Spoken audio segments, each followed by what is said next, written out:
of a drought, but she's one of their top goal scorers with 5 goals, so it's really important to get her in the game straight away. So it all comes down to this then. One game, one chance, one season on the line. Charlton Athletic against Leicester City in a winner-takes-all battle for a place in the Barclays Women's Super League.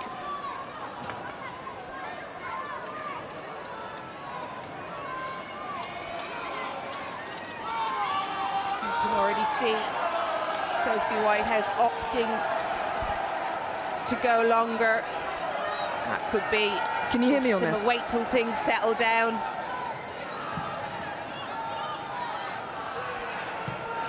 Up to Ransala, making her first starts today since recovering from injury. McLaughlin weaving her way through back to Keys.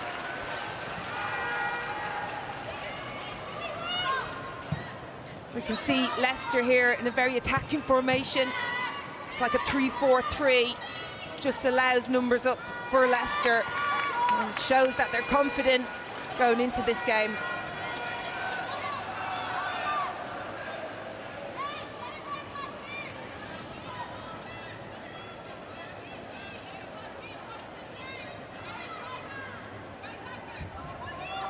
For Leicester, they haven't really had the season that they would have wanted to. They have not won a game in 2026.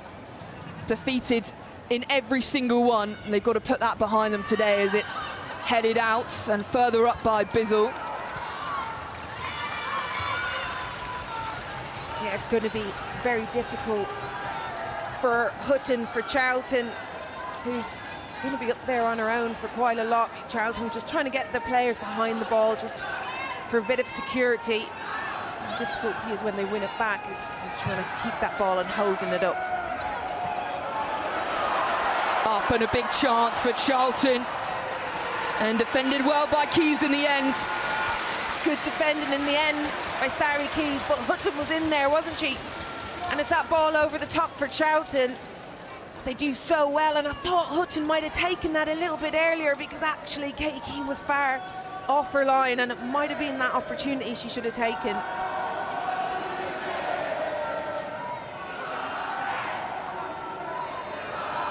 So Mason with a long throw into the box.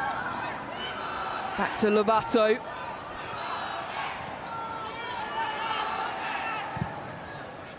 It will be interesting today, Emma, to see the gap between the top flight and the second tier as McAteer tries to weave that through.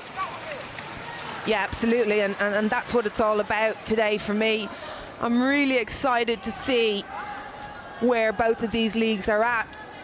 Leicester have got some really good players in there, international players, and Charlton have worked so hard on being top of that table for so long.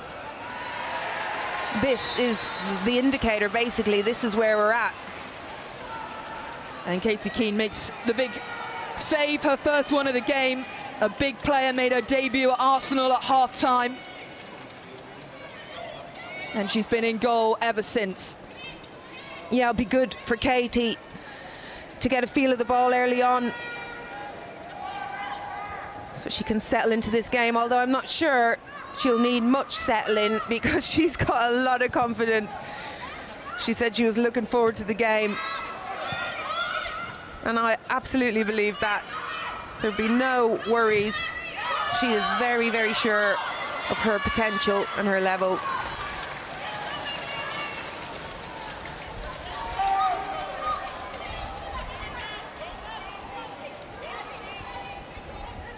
Mason.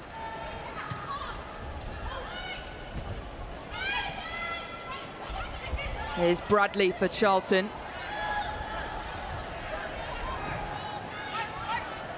Lobato. Back to Mason. And Bizzle, you can see what she was trying to do, weave it through, weave it to the flanks. Yeah, they seem to be getting out the left-hand side through Mason. Doing that quite well. She's just staying a little bit wider, recognising that they might be able to get out down this side.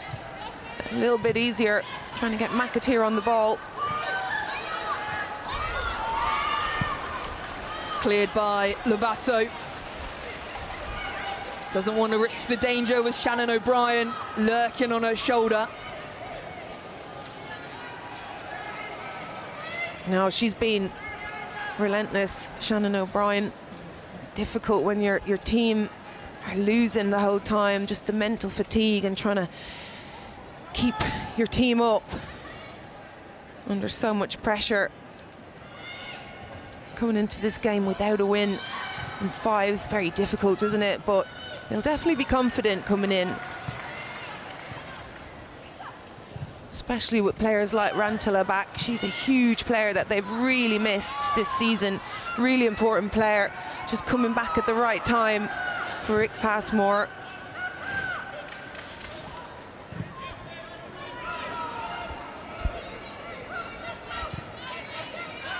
Janssen spots Shannon O'Brien, headed back into play though with captain Sam Tierney. Looking for options, Tierney, forced to go back to Keys. And out wide to Thibault. Player of the match in the last game against Everton. Defensive work everywhere. Here's Rantanen.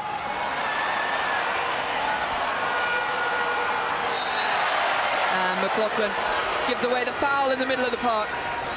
Well, it was good work from Gillian Kennedy in there just to pick up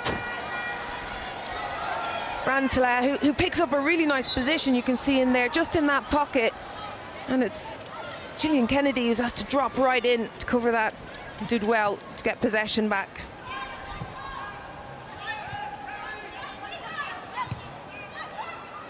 McAteer into Bizzle.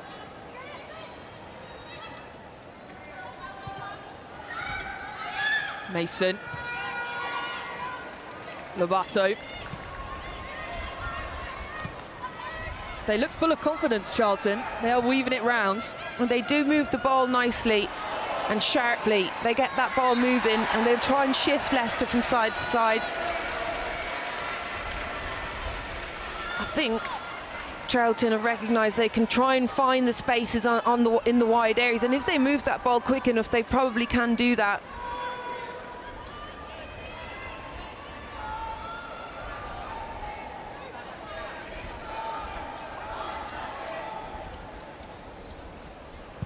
A manager with heaps of experience, Karen Hills, the second longest current serving WSL 2 manager in the game.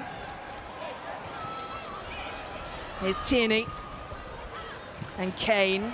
Nice quick play from Leicester. Rantanen looking for the through ball to find O'Brien, plucked out by a red shirt though. Yeah, Charlton just doing well to get numbers back. So Leicester do look quite dangerous going forward, don't they? Especially with Rantanen there, just pulling all the strings in that middle. And we've already spoke about Shannon O'Brien. She is their danger player.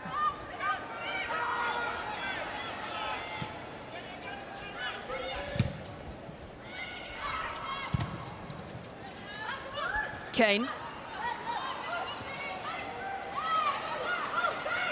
Scoops it to Mailing. McAteer pokes it out for a throw.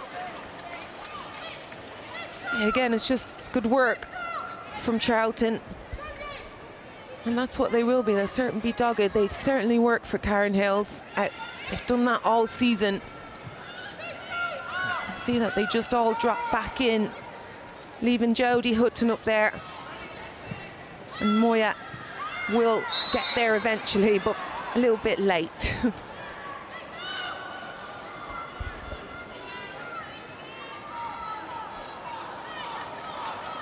Thibault just clutching her ankle there inside the centre circle.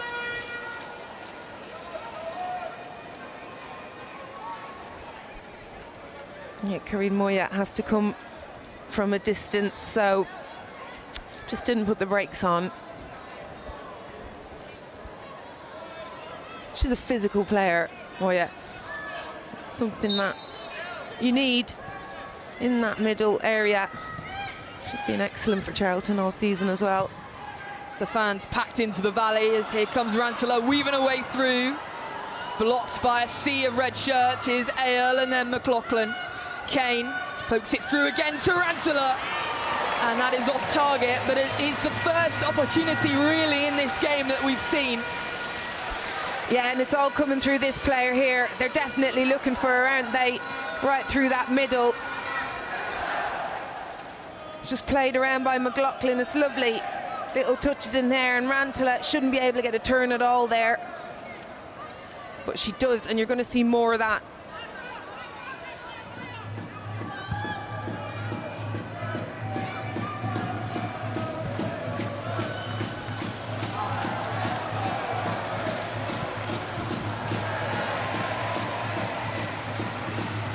All the way out, looking for Hutton. It's been a big game player for them this season. Created the most chances, most shots, and their joint top goal scorer in the league too, Jodie Hutton. A danger for Charlton today. She is, again, just as Leicester City are looking for Rantalat, Charlton are looking for Hutton a lot. And Emma Bizzle wanting to get on the end of that, but Katie King comes out to smother. Wasn't a bad ball from Hutton. Bizzle wasn't facing it, wasn't aware it was coming around the back of her. Here is Ransler again, still with it at her feet.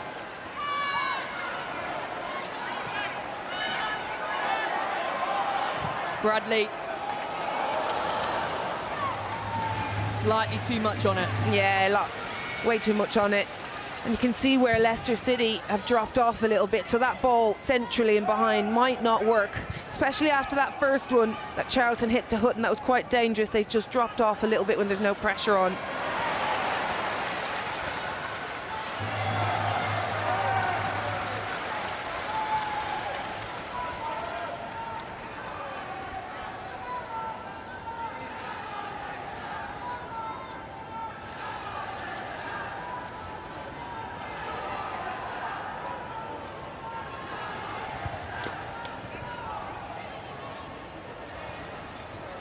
Still find it incredible, the fact that Charlton are here today in the playoffs, considering how dominant they were in the BWSL 2 all season. Top of the table for so long. 93% in promotion spot, and I think 79% at the top. To having fallen at the very last minute on the last day of the season, the first time dropping out of those promotion places, mentally must be a huge challenge for them to be here today. And it was here as well at the Valley that they lost to Birmingham City on the final day.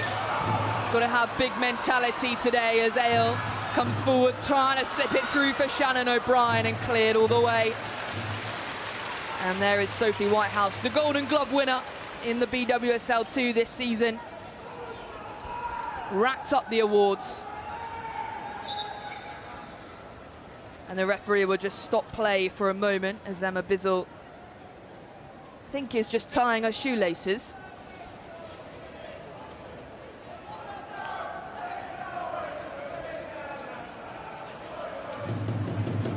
What sort of message do you think Emma Karen Hills will have been saying to these players today? All or nothing game. It doesn't get bigger than this. Oh, I think she'll just be reminding them how good they've been in the season, and they should be angry that they're not already celebrating promotion, so use that anger. Well, it's difficult.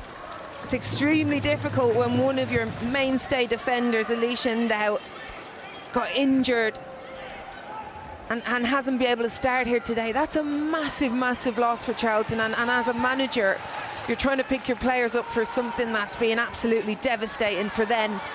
A very important player is not available. It's extremely hard. Yeah, it is interesting for Charlton today. Two of their major defenders, Charlotte Newsom and Elijah Ndow, out today. One with yellow cards. Charlotte Newsom ruptured her ACL. as that's at the byline and too far for Rantzelaar to get on the end of. But they've had the best defensive record, Charlton, in the league. So today to be here without them, that's got to be a knock to the confidence. Yeah, absolutely. You know that I've spoken to Sophie Whitehouse many times about how things are going and how they're feeling, and they feel good because of the clean sheets, because of their defensive record. So obviously if one of those links or two of those links isn't there, it's a very different mentality.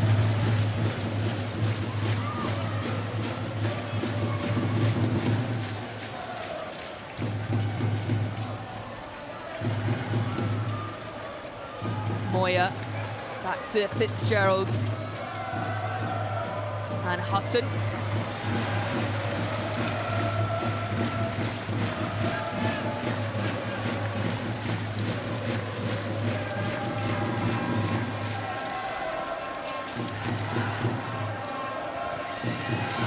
You can get a sense of what it's like to be a fan with some different camera angles today. And Hutton just going in for a challenge on Thibault. Emily Heaslip having none of it. Oh, Thibault's been in the mix, hasn't she? And Hutton is a handful, and it is what you want from your forward. You want them to make themselves a bit of a nuisance up there. Just make life difficult for the defenders. They don't want that hassle. Keane telling everyone to calm down. Keys. Tierney. And Janssen. Poor touch.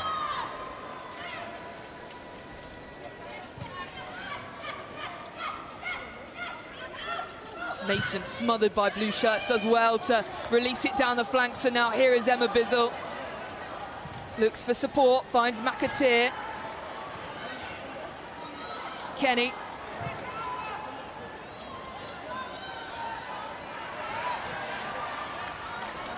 Well, Charlton are definitely a team that look like they've been playing together a long time and they enjoy playing together. They're finding each other really well. And it's funny, I'm looking at Leicester, who've got absolutely incredible players, and they're just slow to move the ball when they're in transition. Just not sure what to do with it.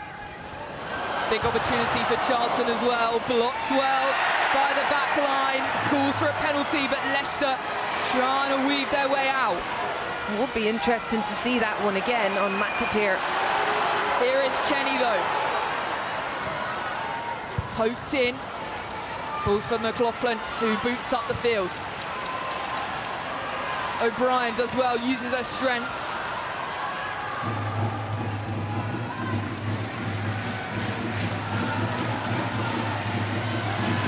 Well, O'Brien does well to win it back initially, but then gives the ball away a little bit carelessly for me. And now Moya dragged down by Ale, and that's surely going to be a yellow. And it is. As Mita Ale with the first yellow card of the game. Yeah, and rightly so. Moya takes a lovely touch inside, and there's no way Ale was going to catch her there. And just looking at this again from McAteer. Rantzelaar has to be careful there, because it does look like she came in the back a little bit. And this is a good opportunity for Charlton. It's something they enjoy. They do score goals from set pieces.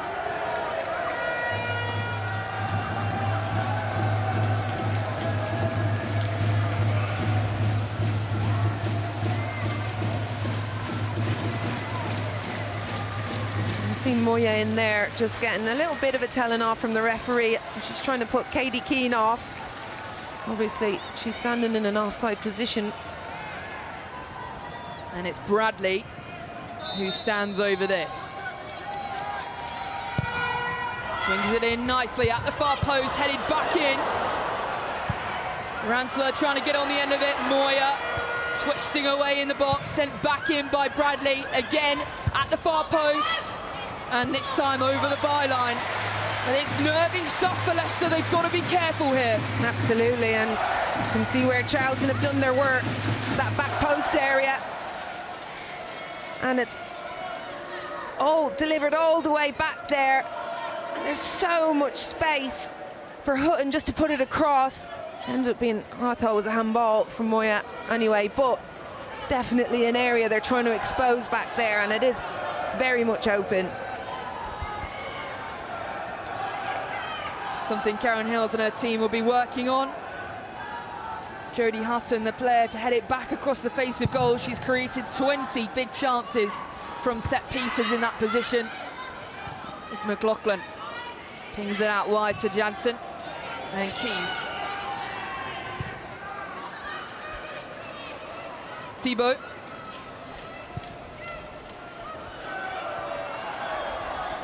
Ale. O'Brien.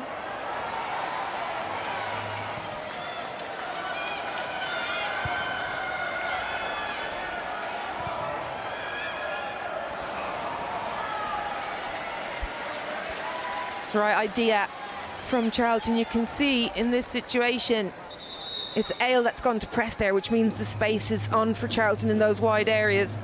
That's exactly what they're trying to do. They're trying to find those spaces. And there will be a drinks break for both these sides, given that it is 29 degrees here in South London. It gives a chance to reset tactics as well with the two managers and to rehydrate. But generally, 20 minutes into this game, Emma, it's been fairly level. Yeah, it has, and I thought initially Leicester were finding good spaces there, finding their spare player in midfield, mainly Rantala, but McLaughlin's well getting on it, and I think equally Charlton have found those spaces out wide. You can see that Leicester are worried about that ball in behind. They're worried about Jodie Hutton. And that chance right at the end there, that set piece, that was probably the most dangerous play in the game so far.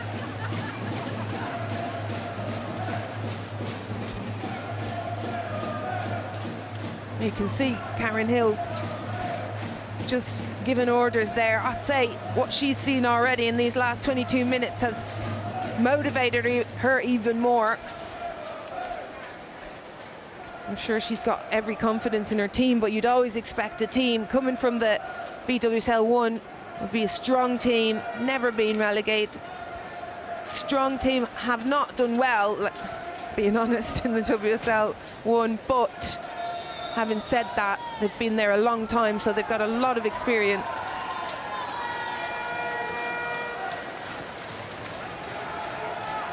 The fans have travelled in their numbers today.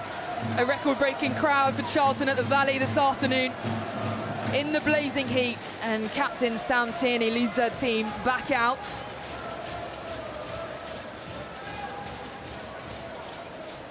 It would be a devastating loss for Leicester if they were unable to get over the line today, with the men's team being relegated, of course, as well. You do fear what that would mean if Leicester were to drop down to the BWSL 2 next season. I mean, it's a big club. A bigger club in the women's game. To be honest, it's strange not to see, it would be strange not to see them up there. But having said that, I'm also absolutely gutted for Charlton how their season went as well. They've had to work so hard. And then for it to come down to that last game of the season. A momentous game today in South London. A winner takes all.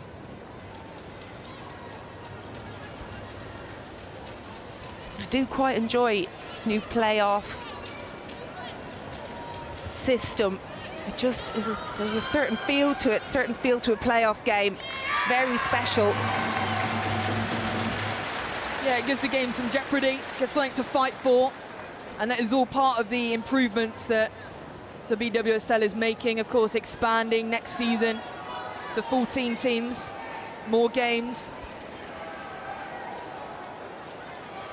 Well, I think it's all about the level, and as we spoke about it, this is a good indication of the gap between the two leagues. And the problem before was when a second-tier team came up, they pretty much went straight back down.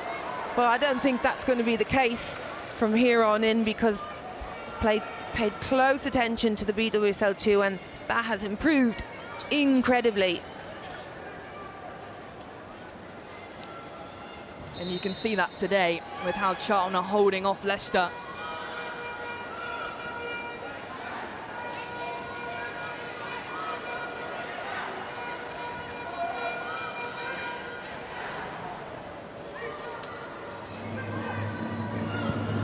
Tierney.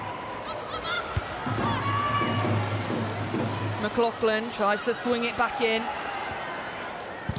Shot by Rantala. It's on target, and the first on-target shot of the game. Outside the box, but easy for Sophie Whitehouse. Yeah, it's going to have to be better than that from Rantala to beat Sophie Whitehouse. And now Charlton on the counter. Thibault clears, but injures herself in the process. Oh, I think she's seen Jodie Hutton went in a little bit on her there, but she seems to be up fairly sprightly. But you can see what Charlton are doing, and they recognise when Leicester are playing that three in the back, they're pushing their wing backs right up, so there are spaces in those channels. And I'm not sure why Hutton let that go past her there. I thought she should have had the touch and continue her run with the ball down the channel. Definitely some positives there, and there's definitely areas to exploit. Keys. Back to Keane and McLaughlin. Janssen. Kane, heavy touch. McAteer picks up. Kenny.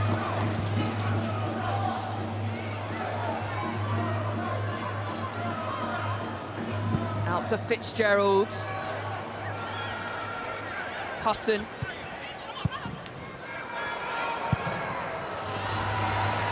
The pressure working from Charlton. Absolutely, yeah. I'm so impressed with the work rate of Jodie Hutton up there, because out of possession she is on her own as a single nine.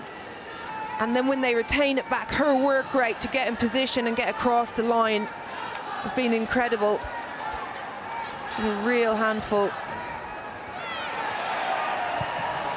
Booted up by Ale.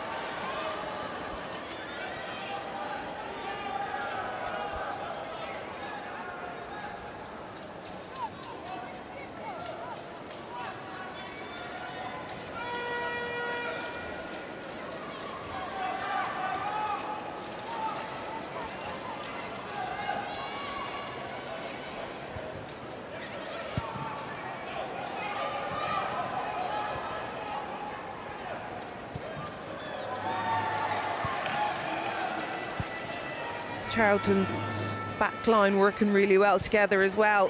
Got Skills and Lobato just covering each other there. One will step in with the players, Shannon O'Brien normally, and they'll step in with her, Hannah Kane, and the other will cover it. It's working quite nicely for them. Mailing. Kane. Tierney. Out to Thibault, building now Leicester. What can they do here?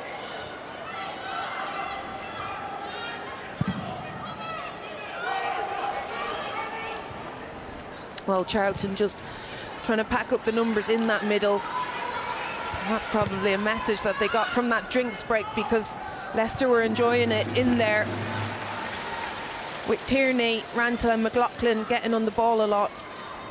Charlton are just dropping one player. It's usually Moya dropping in there, but what Leicester aren't seeing is the spaces on the outside now.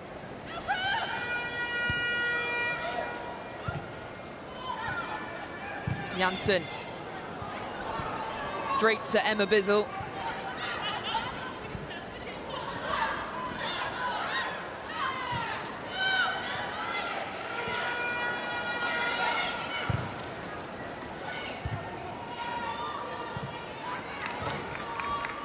See Janssen putting her hand up there, just apologising, and that's a couple of times now she's hit aimless balls in there, neither central nor in the channel.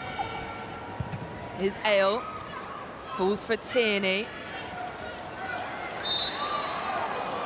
And it's too hard by Bizzle. Another free kick for Leicester.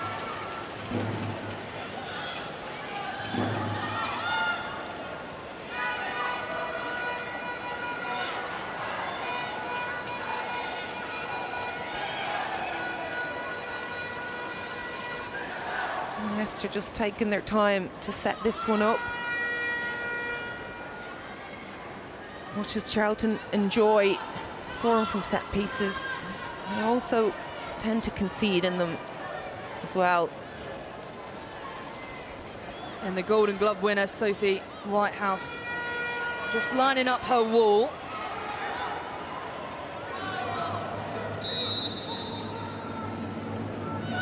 But Sam Tierney swings in, header on by Keys. Into the gloves of Whitehouse. Yeah, again, good for Sophie Whitehouse to get a touch here. You can see that's where they're always going to aim.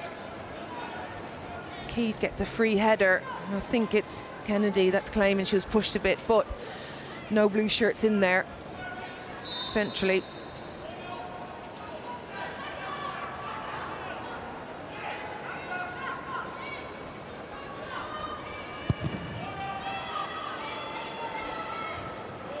Headed by Ale.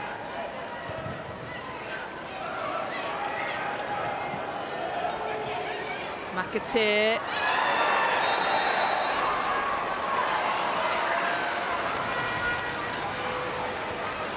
And a nasty looking collision there. It's McAteer and Sam Tierney, maybe just winded slightly. Bit of a 50-50. Yeah, well, I think it was just a coming together, wasn't it? But Tierney looks the worse off, just holding her side. See here, it looks like she's just had a knock in the ribs.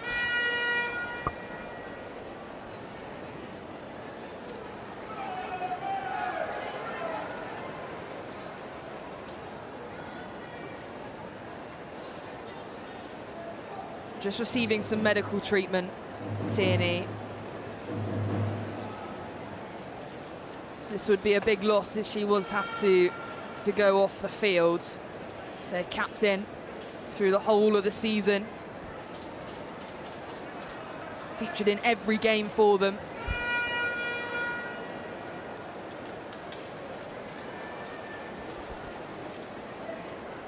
And you can see how warm it is inside the Valley this afternoon.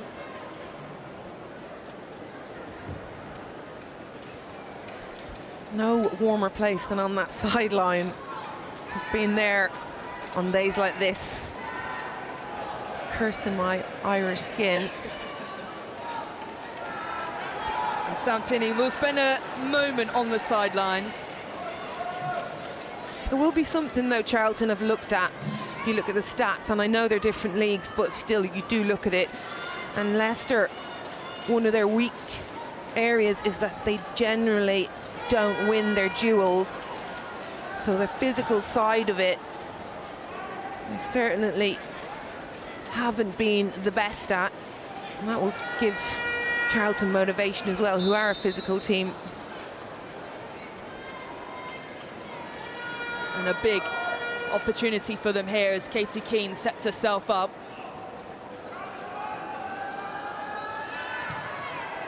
Set piece routine. Here's Kenny, blocked by Kane, out for a corner. Now as well watched by Hannah Kane. See what Charlton are doing. All the focus is on that back post for Leicester after what's happened 10 minutes ago with that free kick, but could have been clever. Hannah Kane was sharp.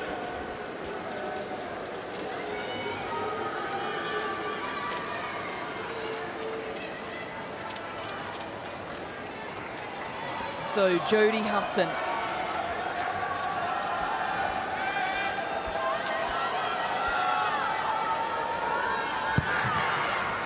Delivered in, far post, headed out by Shannon O'Brien, Moya, and a strike from range. It's off target by Fitzgerald.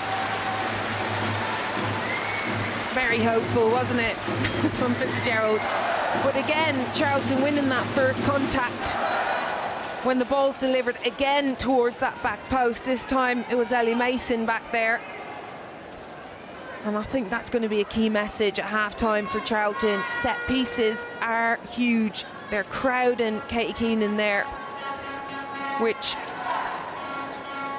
is a big game for her. She won't mind that though, but it is a good indication that they're trying to put it in the mix, trying to put her under pressure.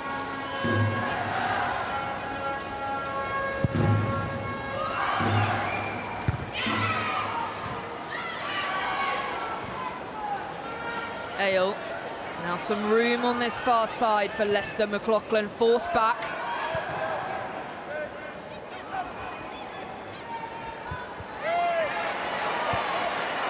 Tries to get the better, doesn't. Thibault with an outstretched leg, but here comes Moya. Still with it, Bizzle. Bizzle in the area! And wide of the goal.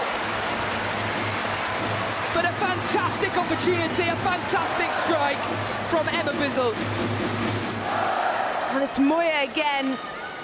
She is an absolute handful. They just don't give up, do they? And that is the work rate. It's Hutton that's dropping in. But it's originally Katie Bradley in midfield who won that ball out in that wide area and just set Charlton off. These are moments, it's a great chance from Bizzle, and I don't think that was too far away. Warning signs for Leicester. Keane. Straight to Fitzgerald.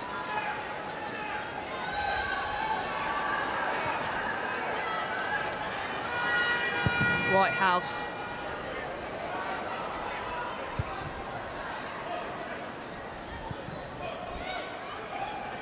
Keys.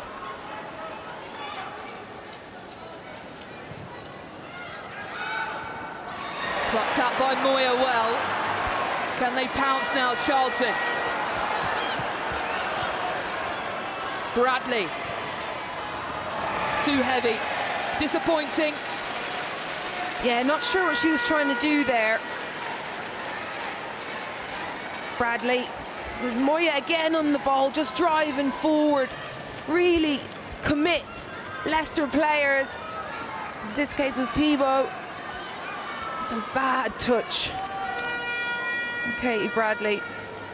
But again, very positive from Charlton, who are definitely looking to be on top at the moment.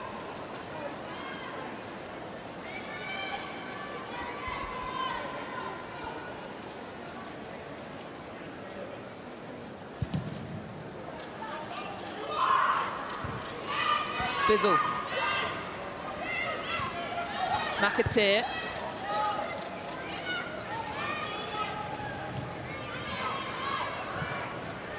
Thibault. Pressured by Charlton. They've done well, sends it into the box. Nobody is quite there. Bradley. Fitzgerald. Swung in, Bizzle with a header, up and over. And it's still in.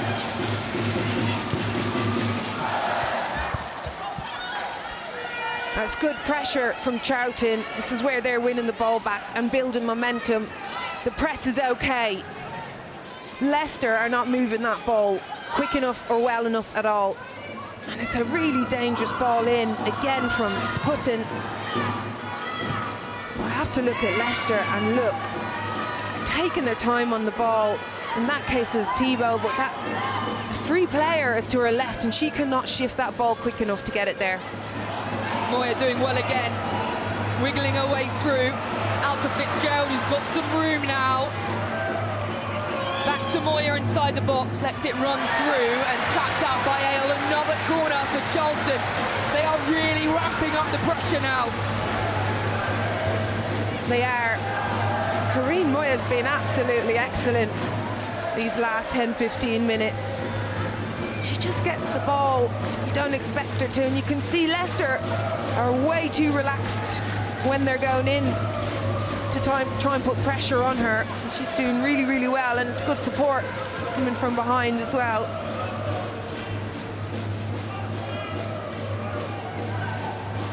So Hutton again on the end of the corner, near post this time. Does Keane get a hand to it? Bit of a muddle in the box. Still alive for Charlton here though. And the referee, Emily Heaslip, blows her whistle. And I think it's Keys that's down. We'll have to see a replay. I mean, they're just absolutely brilliant balls in by Hutton. That would trouble any defence. You can see Katie Keane trying to get something on it, but the Charlton players are just crowding around her. Makes it really difficult. But the delivery alone is enough to rattle Leicester. And Katie Keane in goal.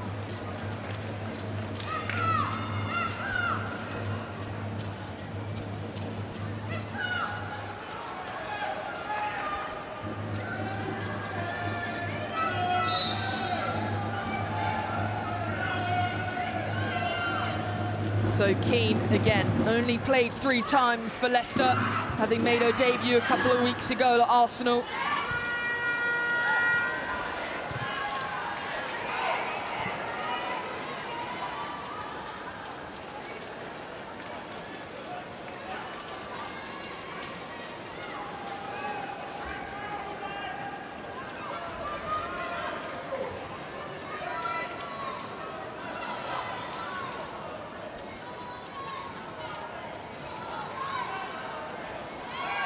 Lobato.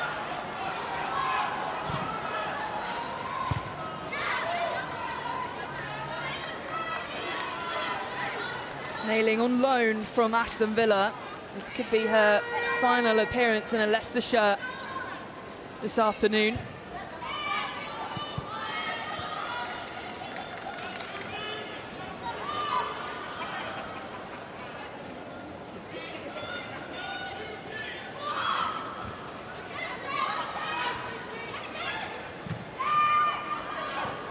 Keys controls, spins it out, straight to McAteer though, barged on by Mailing, and it's too heavy, says Emily Heaslip. Another foul for Charlton. And again though, it's all about the pressure from Charlton. Nothing really about the passing or the possession. It's about the pressure they're putting on Leicester to force errors. And again, another set piece for Charlton.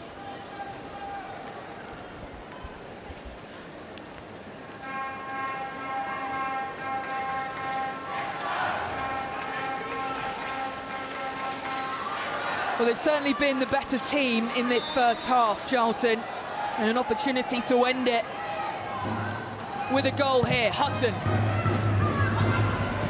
And this time, it's all the way over the byline. Katie Keane didn't even need to save that.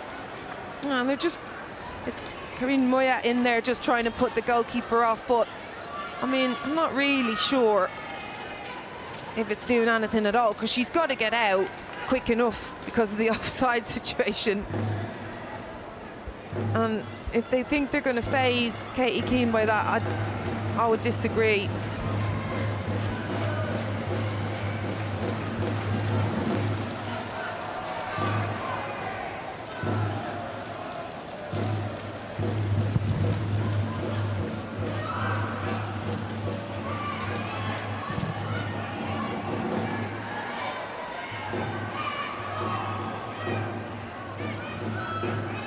Tierney, Rantala.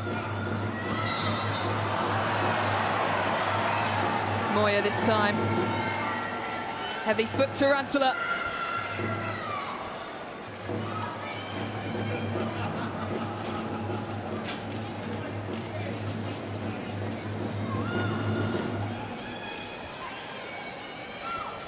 Well, Leicester managed to get into Charlton's half. They've been under a little bit of pressure.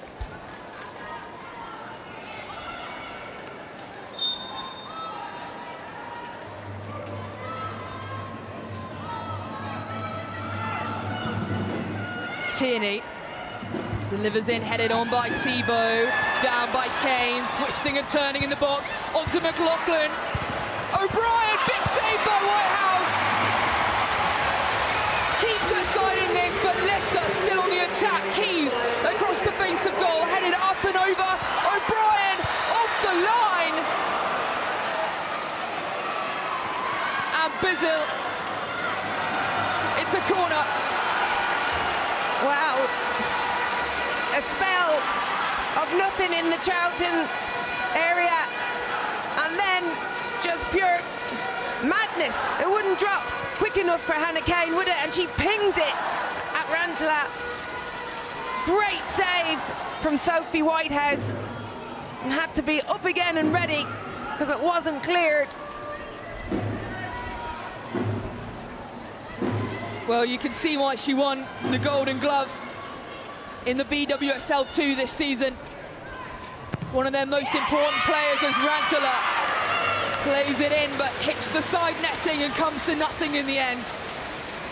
Oh, it's disappointing. Those moments you have got to savour. It's a set piece, it's a corner, at least get the delivery in, especially in this moment of the game as well. But great save from Whitehouse originally. She's a very good shot stopper, and you can see here just bobbling around, blue shirt. Shannon O'Brien taking a shot, great save from her, because she would not have had a clear sight of that with all that traffic in front of her. And the sun in her eyes as well. Forgot about that, thank you, Emily.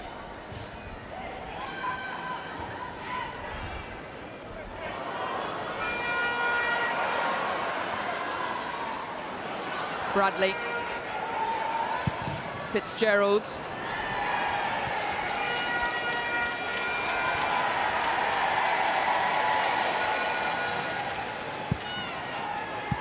Well, 5 minutes of added time.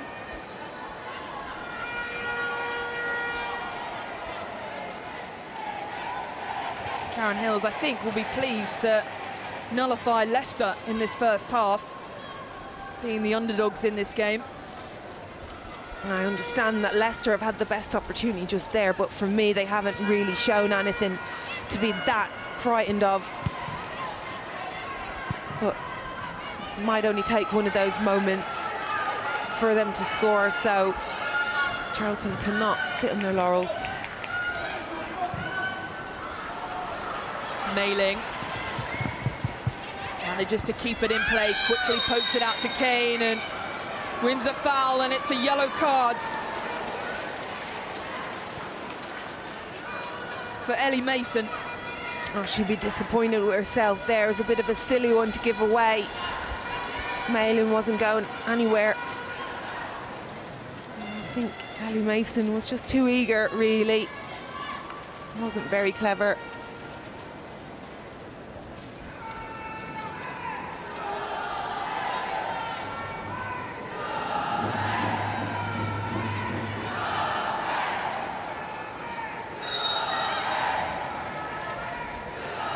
So Ranelagh delivers this time, headed out by a red shirt in the box, latched onto the end of by Janssen. Delivered back in. Tierney with a header up and over, off target. Difficult in the box. Yeah, it's difficult when you're playing 40-yard ball into the box. Oh, it could have had another pass, just a little extra pass on the build.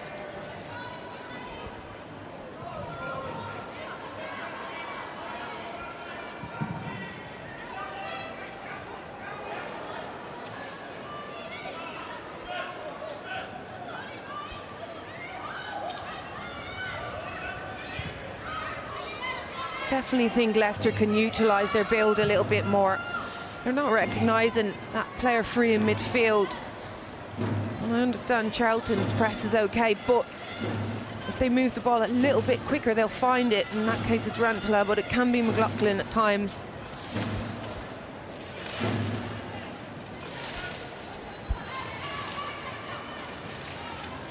Well, less than 30 seconds to go in this first half. You feel this would be the last opportunity, maybe,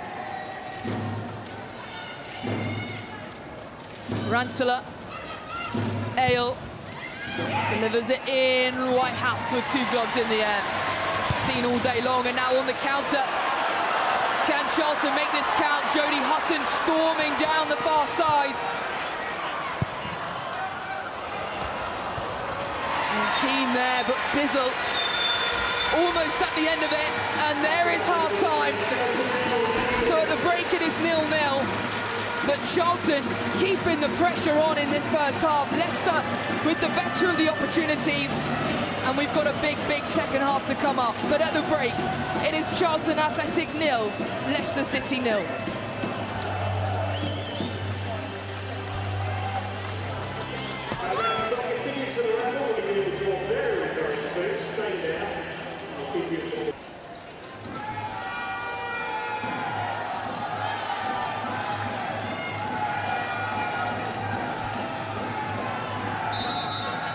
So Emily Heaslip blows her whistle, and off we go again. 45 minutes may determine this, who is promoted and who either stays or is relegated to the BWSL 2. Still waiting for a first goal. We've had plenty of opportunities, just not quite finding the back of the net yet.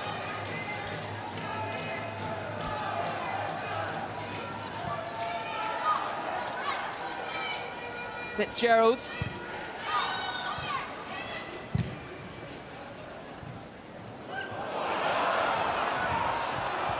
And again, Charlton starting the brighter.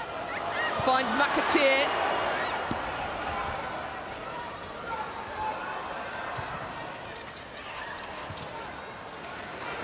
And Fitzgerald again. Moyes calling for it. Options. Tries to play it into the box, deflected over for a corner.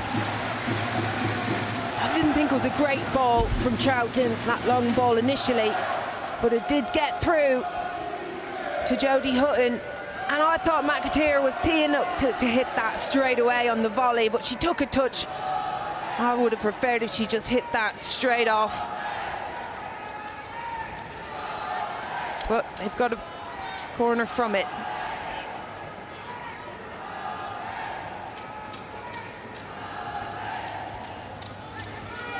So Hutton again low this time, hits the first marker, and out for another corner. And just trying to drive it into that near post space. Imagine for a bit of a flick on.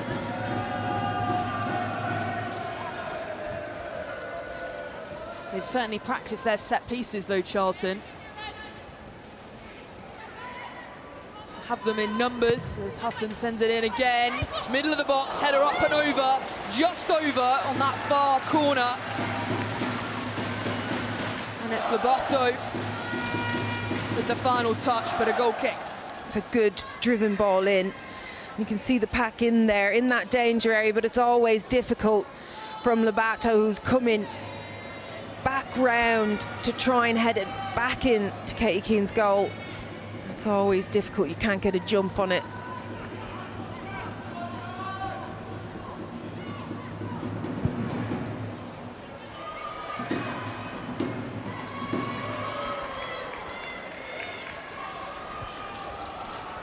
I'm surprised to see Leicester going long more than short. I thought they would have tried to play out, enjoy a little bit of that possession, especially in this heat. I heard the interviews, the Leicester manager Passmore saying, let the ball do the work, but if you're giving away possession, unfortunately you're doing the work. And that given away by Hutton to Katie Keane once more. And you can see the substitutes warming up in the sun on the far sides. The likes of Ashley Neville, Rachel Williams, Missy Goodwin to come on for Leicester. There is depth in that squad. Charlton really need to make it count now. Kenny. Oh, I think that's exactly it, Emily. That is key for Charlton. And I really fear if they don't score, earlier on in this half that they might struggle a little bit as this game goes on, because just as you said, Leicester City's bench is very strong, and I just feel in this heat and the type of game, mentally draining and physically, Charlton really need to score soon.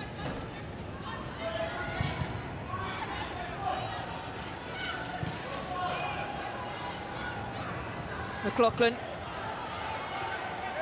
Janssen, Mailing,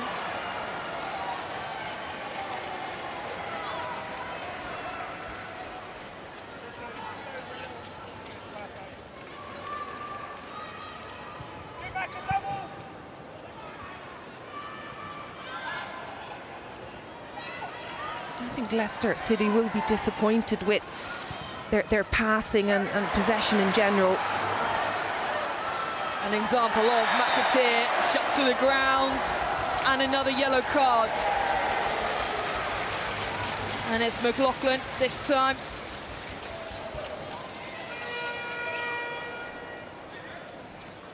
Yeah, it's just leans in. McAteer is clever, well protecting the ball. Again, another free kick. But again, they're silly fouls from Leicester, and they're giving Charlton exactly what they want. Your breaks in the game and set pieces. And once again, Charlton on top in this game. Falls for Fitzgerald. Back into the box. Mason. Up and over. Thought that was going well wide, but only just, I think, from where we're standing. Skimmed the bar. No, I just like the fact she had the effort. It was a good bit wide. I think Katie Keane was exaggerating a little bit there. I think she knew it was going wide. But shows intent. And that's what the manager tells you when there's a young goalkeeper in, or a keeper that doesn't generally start. It's always like, get your shots, take your shots, get your shots on target mainly, but not in that case. Moya wins the throw.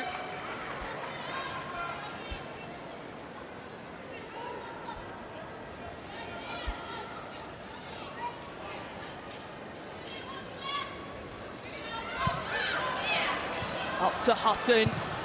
Swung it in to the gloves of Katie Keane, but they are pressing once more, Charlton. Yeah, way too close for Katie Keane, and just too easy for Jodie Hutton to get in there anyway. I understand certain things about Leicester's performance and the results that they have been getting. You can see a lot of it on the pitch today. Too relaxed, not strong enough in a duel, letting players get round them in dangerous areas. And it's up to Charlton now to exploit those issues. There's going to be a substitution. Emily Van Egmond getting ready to come on for Leicester shortly, but Hutton pressing the back line of Leicester once more.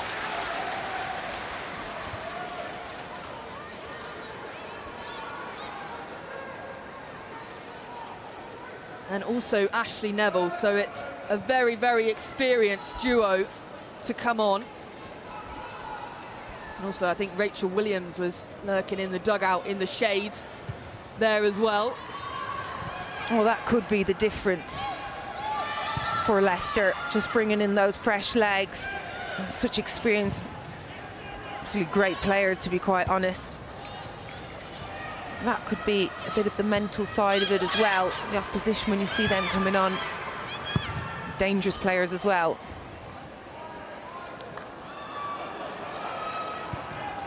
Neville was rested as well in their final BWSL game against Everton up at Goodison Park.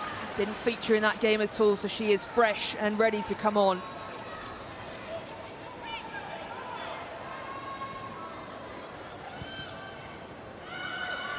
Robato.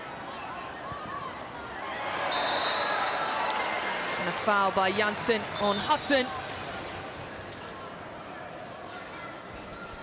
And we will have the triple substitution for Leicester.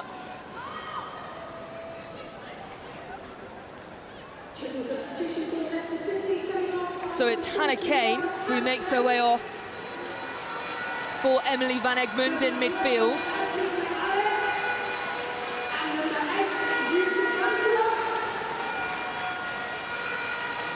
Hannah Kane yet to score, or hasn't scored this season at all. Been a disappointing campaign for her. Rantala, who made her first start since coming back from injury, had a couple of plays today. She swaps with Rachel Williams. And the other player to come off is Asmita Ale. And it's a direct swap for Ashley Neville, the former Tottenham left-back. Yeah, I think it's intelligent from Passmore that Rantala for 45 minutes last week, so she's on a return to play. Didn't see much of Kane, did we? Van Egmond is such a strong player, international player. I think this will add, and of course Rachel Williams, I don't even need to talk about her, everybody knows about her, right, Emily? Knows what she can bring, certainly. Not just physically, but mentally as well. Seeing out her career in a Leicester shirt. As it's defended well by Thibault. But it gives Charlton yet another corner to find something from. Absolutely. Just a simple ball delivered into the box. Thibault, she does well to win it, but to give a corner away, something that they will not be happy about.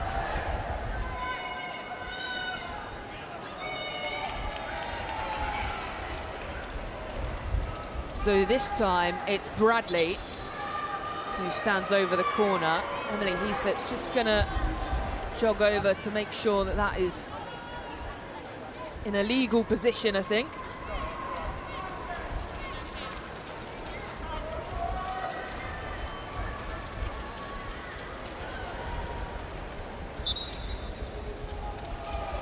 McAteer standing right in front of Katie Keane.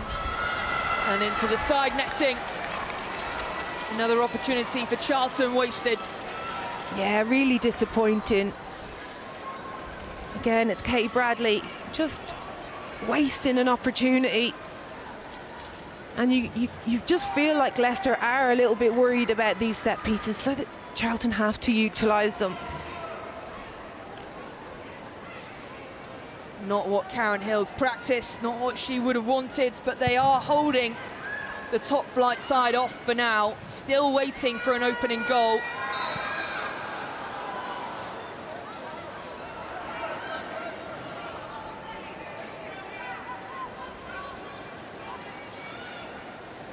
Leicester yet to have a chance in this first half.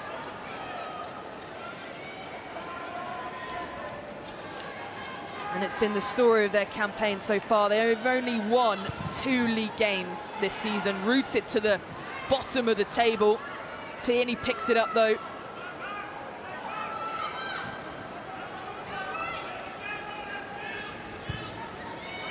Keys. Janssen.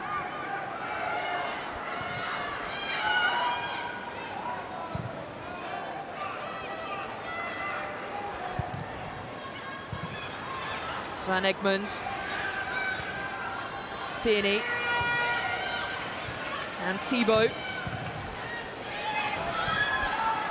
Charlton do well again. Here's Fitzgerald. It's a poor ball to give away. I was just about to say it's better from Leicester. Just enjoy the ball, keep moving it, keep a little bit of possession. There's no pressure on Thibault there.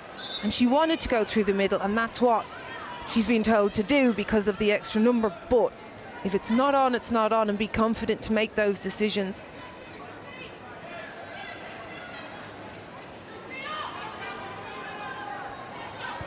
Williams headed on.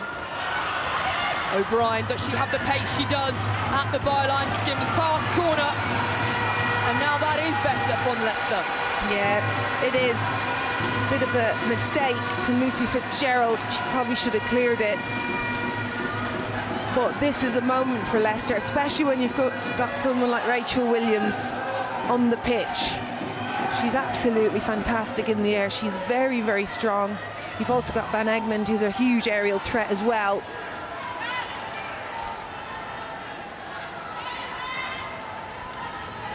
So some tall players in the box for Leicester. Sam Tierney swings it in. Keys can't get ahead to it. Moya comes away. And another yellow for Leicester. This time it's Janssen. She's done so well here, Moya. And she's just literally picking up a space in the box, making sure that the Leicester edge of the box doesn't get up. She comes away, takes the player on, touches out, gets a free kick. And also, Leicester player gets a yellow card.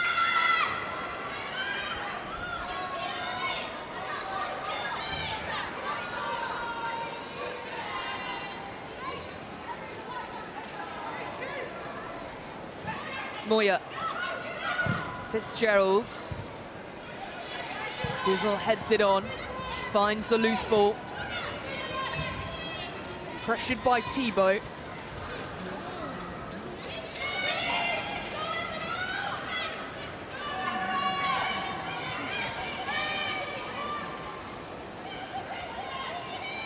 Neville. Van Egmond, O'Brien. O'Brien does well, uses her body to shield the ball. And a foul by Moya brings the play back. Yeah, I think the referee called it just at the right time. And again, O'Brien looks up, she doesn't really have many options. You know, Rachel Williams is definitely not going to be making those runs into the channel, not at this stage in the game. 38 years old. Oh, I wasn't Rachel talking Williams. about age, Emily. I'm not bringing up age. She's still got a few years left, surely. Here's Tierney. Promising from Leicester, Neville. Neville into the box, fired out, though by another red shirt, but a throw for Leicester. But just even the numbers in the box for Leicester is better. They look more threatening. Just allowing that freedom to get into the box. Ashley Neville will deliver. Just feel a bit of a momentum change here already.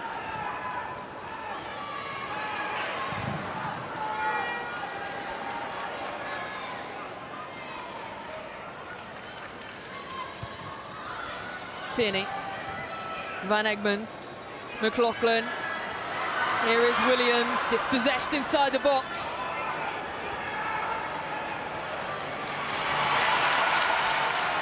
McLaughlin fired back in, finds Mason, who boots clear, and now Hutton. It's a foot race. Katie Keane outside her box, charging back to her line. Hutton receives the loose ball. She's got Thibaut to get past though, and Thibaut does well to poke that out. Yeah, she does. She's really well. You can see how much time Hutton has. Well, time, the distance between her and the midfield unit is massive, so she knows she has to try and delay and keep possession, which is very difficult. That's what the longer passes will give you, and the way Charlton have been successful this season are those passes. Long throw up and into the box.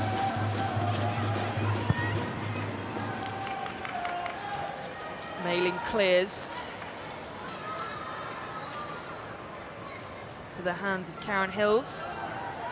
I'm sure she'd like to be back on the pitch today. Not sure about that. She's done all that. I don't know which is worse, being on the side or on the pitch, to be quite honest.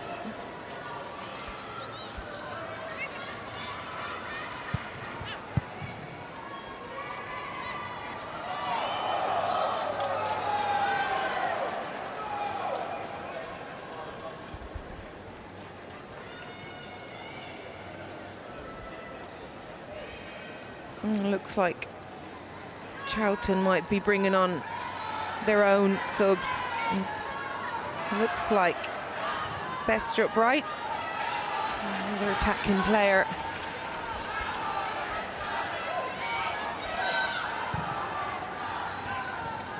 Van Egmond out to Janssen. Finding some room, Leicester. Mailing.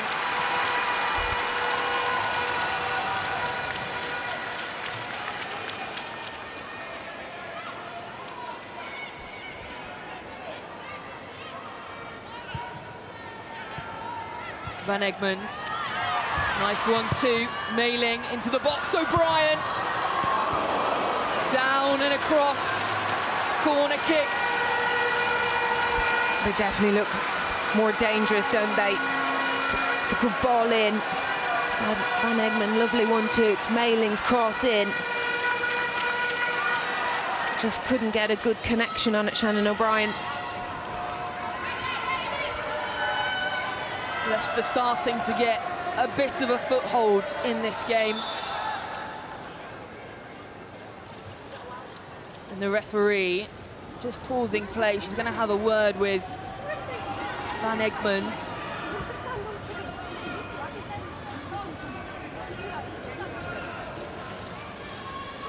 Not happy with her standing inside the goal.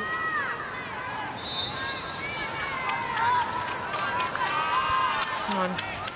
She has a big frame, so it's difficult to get round her.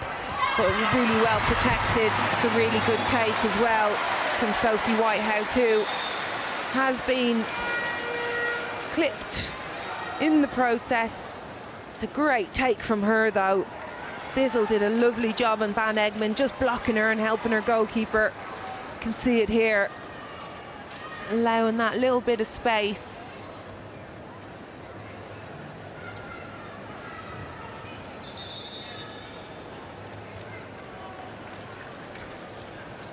Too much going on in there for me. There was a player there, I'm sure, that went over the sideboards as well. I couldn't quite see who it was. I think it was Rachel Williams. And a first substitution for Charlton. So Amelie Thestrup will make her way on shortly. And there'll be another drinks break for both these players in the scorching heat in South London.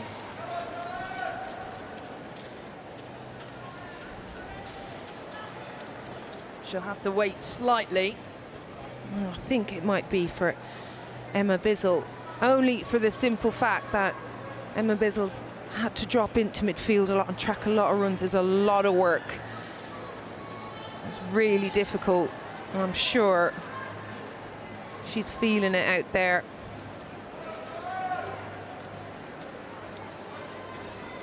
For Rick Passmore, a chance to reset again. He said in his pre-match press conference the players have to live and breathe Leicester City this week because it is all or nothing.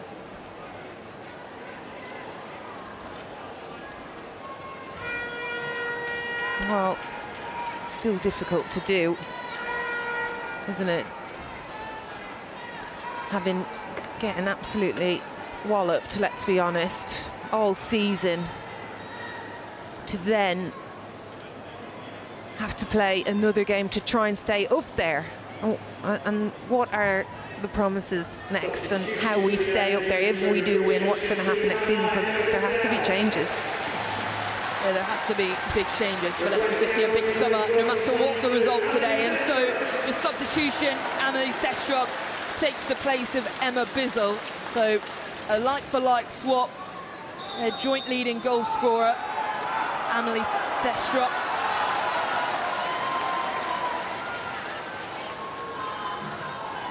Another player Leicester will have to watch out for. 7 goals to her name this season. Yep, dangerous player, as is Bizzle. Scored 4 goals for Charlton. Definitely a good idea to bring fresh legs on, especially for the role that Karen Hills is asking that attacking player to do, which is probably a little bit more defensive than what they'd like. And I think the heat is also worth a note. It's got to be, well, a football game is tiring as it is, let alone in 29 degrees today. As Tierney boots it clear. And that's exactly what it was. I know she was trying to find Mailing on that far side, but it wasn't a pass, it was more like a clearance. I think that's where they let themselves down a little bit today, just in those moments, the sharp passing and really unlocking those spare players in those areas. Williams to Van Egmond, McLaughlin, Janssen. Mailing gets the better of McAteer. Van Egmond again, trying to find the 1-2, Mailing, and McAteer this time in the way. And another corner. That's another player that's worked absolute socks off with McAteer. Considered an attacking player, but she's doing a great job in defending Sarah Mailing out there.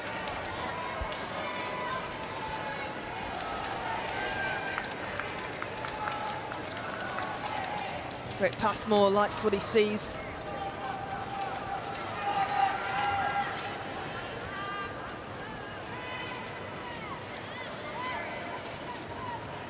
So Tierney, McLaughlin makes the run in, goes all the way to Neville though. Back to Janssen. Can Moya find this? She does. Moya again, just dispossessed at the last minute, but again wins it back. No foul. She's been excellent, hasn't she? You cannot relax for 1 second when Moya's around. Just giving Leicester that little reminder, you've got to move that ball quickly.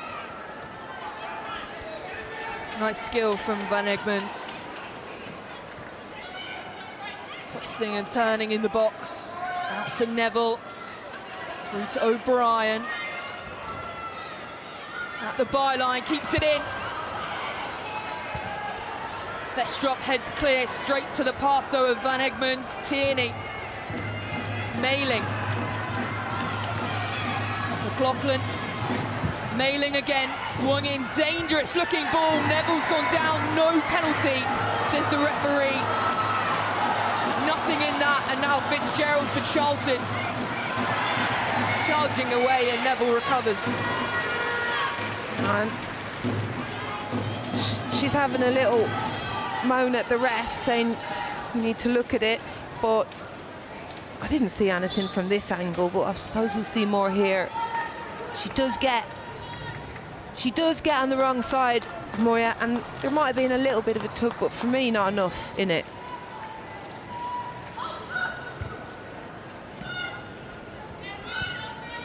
Neville. Thibault. Keane. And Keys. Neville.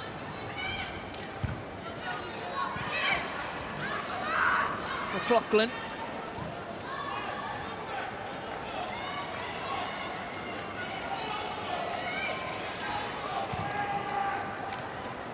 Just under 20 minutes to go in a must-win game for both these sides. A place in the BWSL awaits the winner.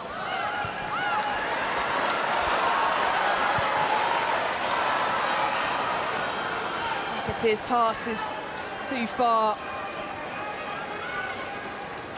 And Keane regains. It was Tierney there giving the ball away. Just the wrong decision, trying to find the inside pass, the easier pass on the outside, and that's where the space was as well.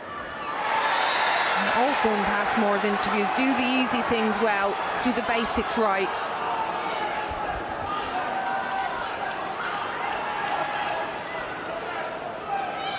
McAteer feeling the impact. It's a nice takedown, and it's Janssen. Janssen she needs to be careful, because that is a bad tackle. She's already on a yellow. It's quite controlled there, appealing for that. Not too high, not too low, Karen Hills.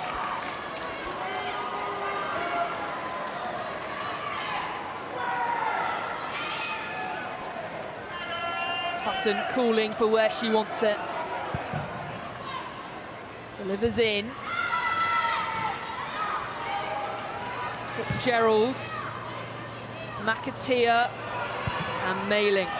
Clear, and now Leicester with some daylight now. McLaughlin, and the options flooding back for Leicester. Williams. And cleared and defended well by Charlton. Maybe should have taken that first time. What was really good emergency defending, because Charlton had really left themselves short at the back here. You can see here, it's nearly a 3v1. McLaughlin did well initially to spread it out, but then it's this touch here, isn't it, that goes across. And Rachel Williams was not aware that Gillian Kennedy was there covering, but again, you can't slow that down, can you? That attack has to be done extremely quickly.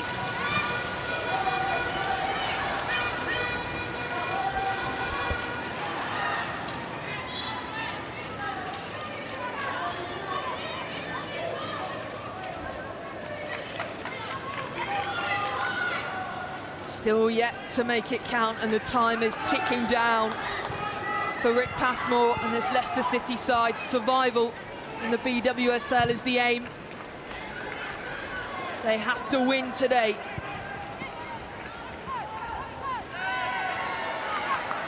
Mailing. Gets here in the way, Hutton.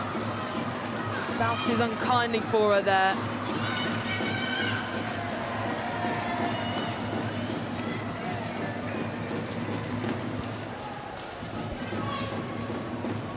Sarah Mailing, that's ended up being the right winger here. Definitely not her preferred position. And a yellow card for Moya this time for that tackle on Ashley Neville.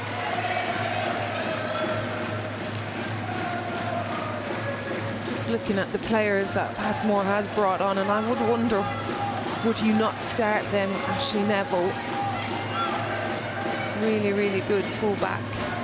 Van Egmond, such an experienced player.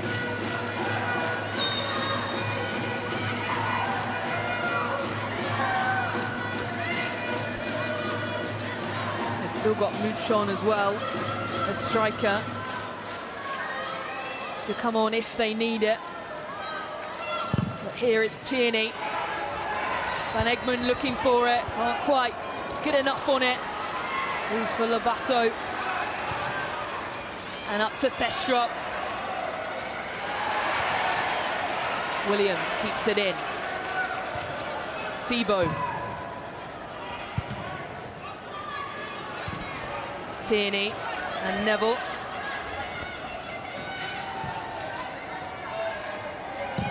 Tierney spots the run of Van Egmond, defended well by Skills.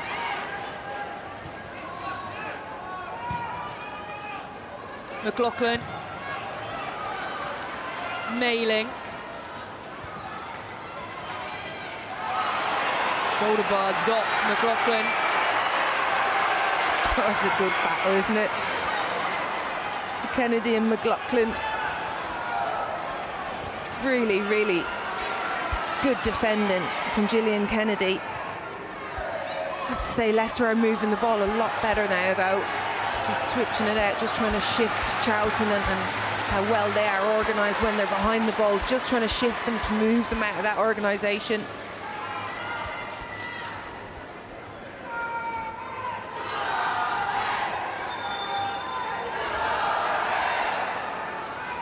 And a double substitution this time for Charlton, by the looks of it.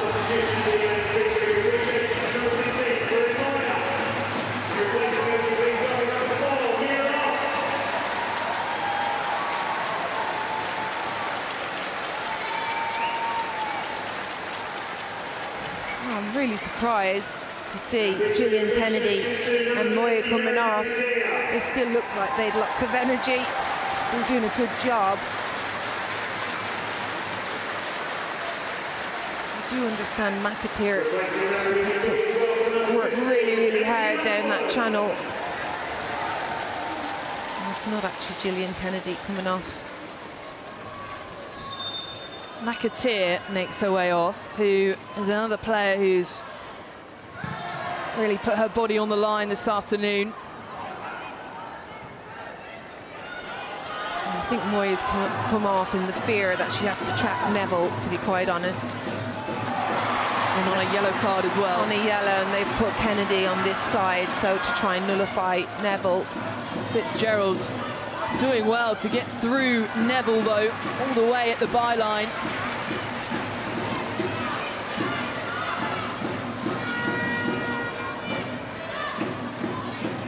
Neville doesn't agree with it, but it will be a Charlton throw.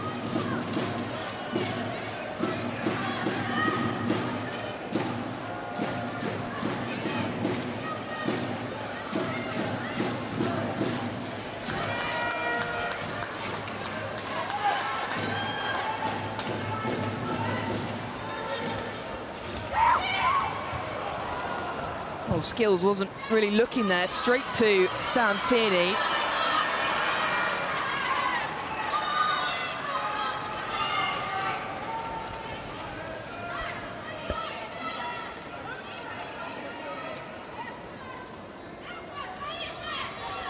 Time is still ticking down for Karen Hills. 10 minutes left to go.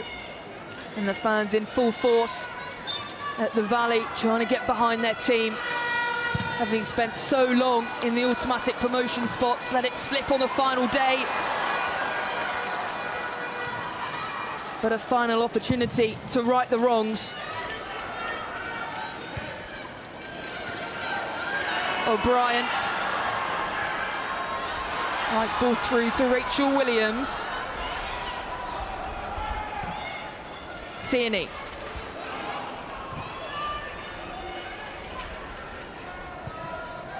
Mailing. McLaughlin. Van Egmond.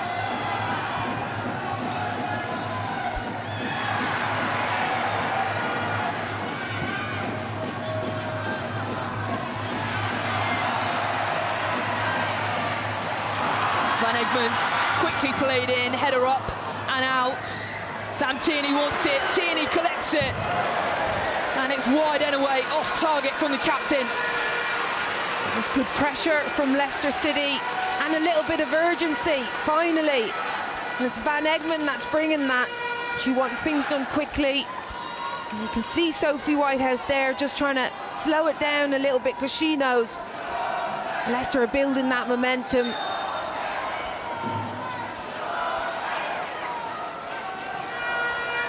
They need a goal, Leicester. Less than 10 minutes to do it.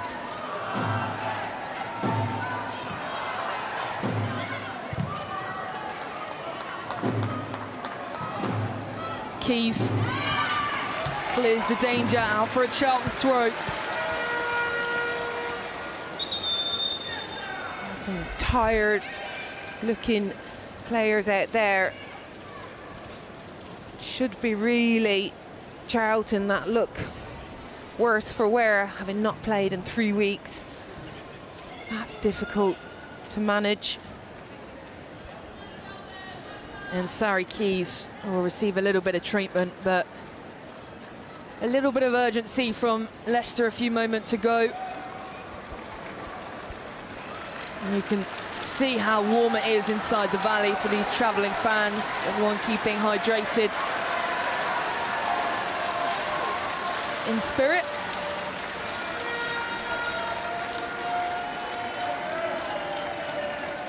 No one really wants this to go to extra time. Emma especially in this heat, as we've just said. Well, it depends on which side of the fence you are. It'll all depend on these last 7 minutes.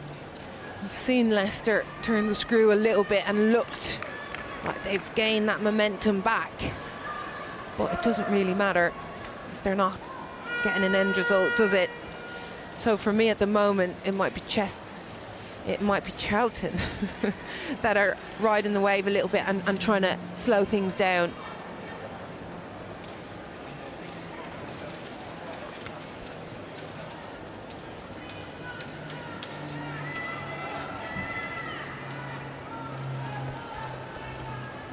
So Chantal Swaby is getting ready to come on for Leicester City. On the bench last time out against Everton. And Charlton back out from their huddle. Keys, a moment on the sidelines for her. Oh, and Swaby has put her substitute's vest back on.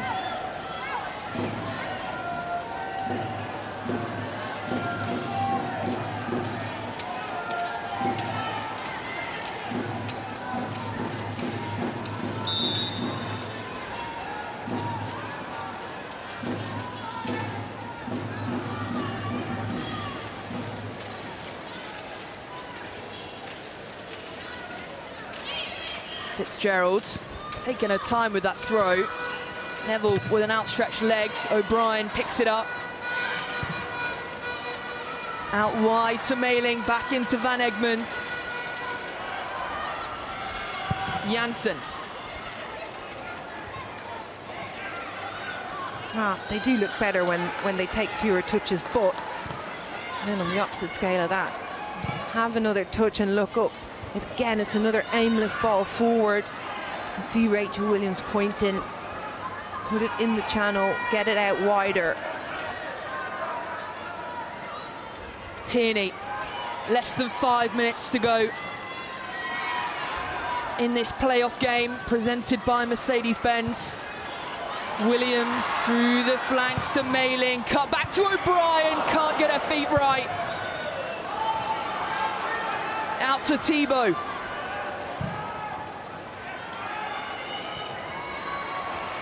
And Williams can't find it. And out for a goal kick. Again, it's the ball. Ball in. Who's going to be able to get any kind of control on that? See here, ball in from Mailing. And as much as I was asking McAteer to shoot first time the first half, I'd also be saying, recognise Shannon O'Brien, when you do have a moment of space, you might need to take a touch.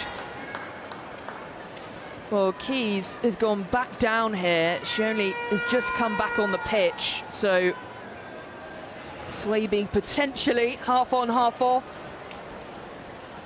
Will come on by the looks of it. And Sari Keys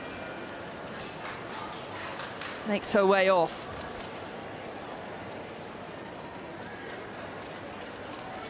Been a big part of their campaign this year, Sari Keys. Substitution for Leicester City coming off is number 2, And so the confirmation, Chantal Swaby comes on. But another big player to come off the bench. Lots of experience there. Was a regular starter.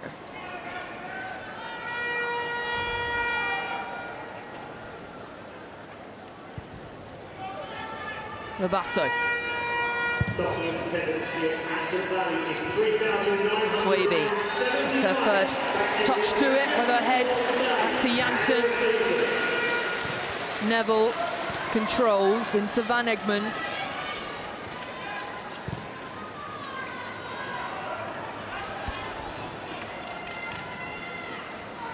McLaughlin. Mailing. Spins past her marker. Nice squared ball to Van Egmond. Van Egmond goes for the strike. And did Whitehouse get a touch to that? She's kept it out. But the urgency starting to come now for Leicester. It's really good run from Mailing and does really well to pass inside to find Van Egmond. And yeah, it wasn't too far away, but absolutely you'd be asking your players to strike from there with that much space.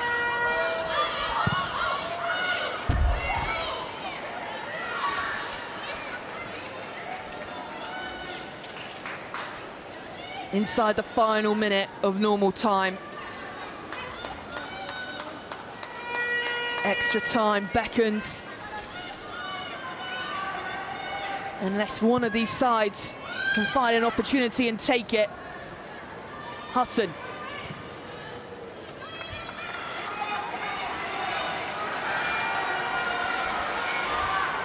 I think these last few minutes, it's all about how you apply yourself as a team, who really wants it.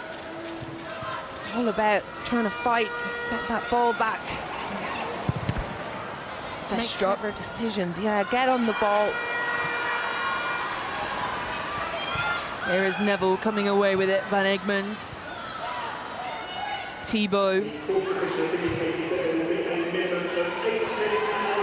minutes of added time, and that is certainly long enough to find a goal. They've got to start getting these passes right. Fitzgerald. Kenny in heaps of space as Neville floods back. Too much on that from Kenny. Oh, that was a bit wild, wasn't it? Again, just going back to Leicester, again losing possession on the ball. Simple passes, what I would consider simple passes, and just not seeing him.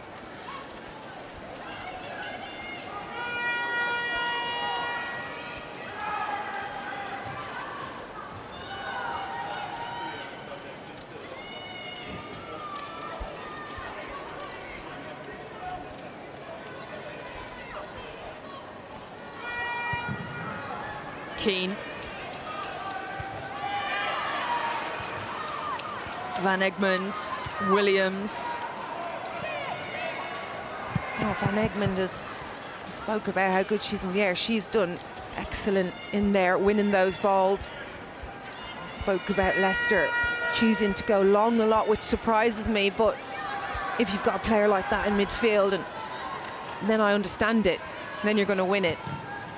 But first half it wasn't working. O'Brien.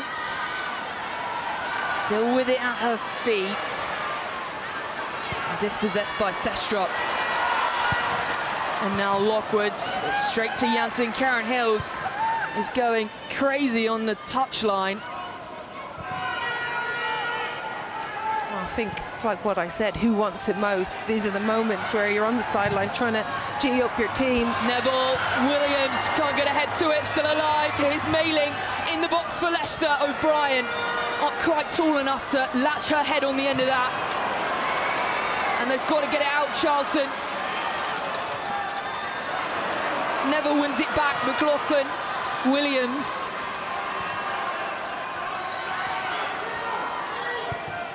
Tierney.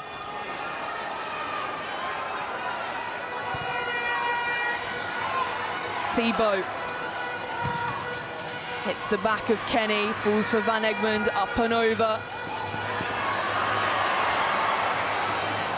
Janssen latches onto the loose ball, back into McLaughlin. McLaughlin swung into a dangerous area. Neville! And another big save from Sophie Whitehouse, because that was on target. Well, I think they're going to need her if this does go to extra time, because I think it's going to be a bit like this. It's a great ball in from McLaughlin. I think it's an easy enough save for Sophie Whitehouse, but it just shows how much Leicester are applying the pressure. Again, those ball deliveries into the box are always going to be dangerous. O'Brien still on the attack, and it's too far for Mailing to reach again. We've seen a lot of these balls today. Haven't found the final part of their play, both sides.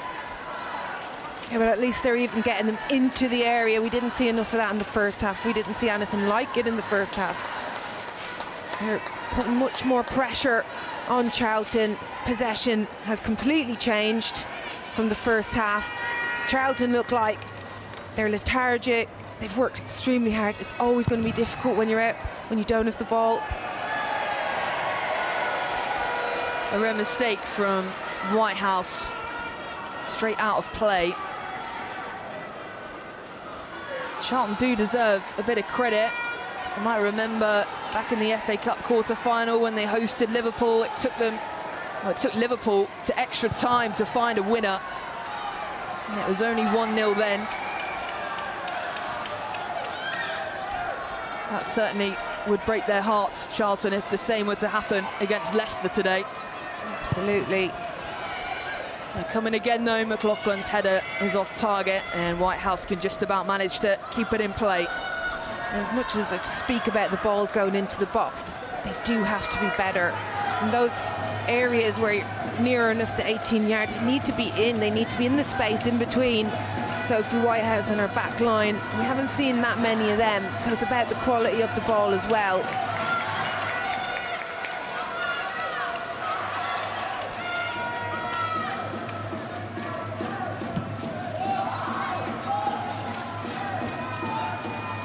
McLaughlin.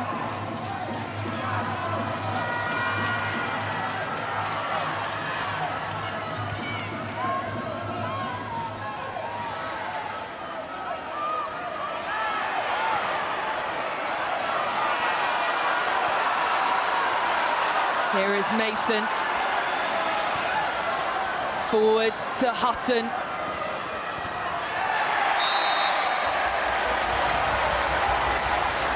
She's done absolutely brilliant.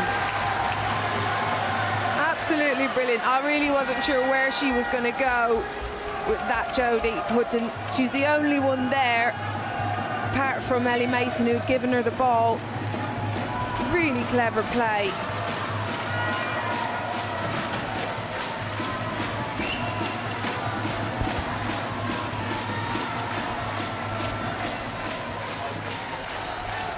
Well, Hutton, who has been such a valuable player for Charlton, just with a little bit of cramp there.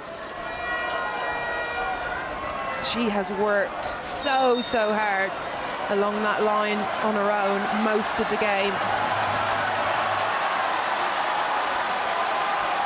So, could this be the goal? The answer is no. It is over the byline and another opportunity gone missing for Charlton.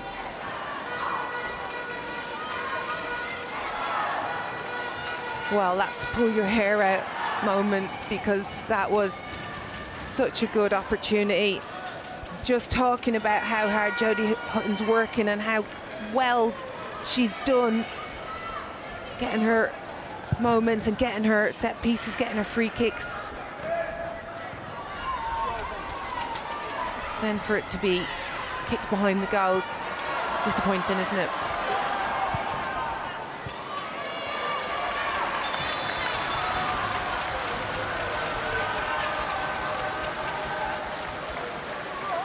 Less than a minute to go. And another substitution for Charlton.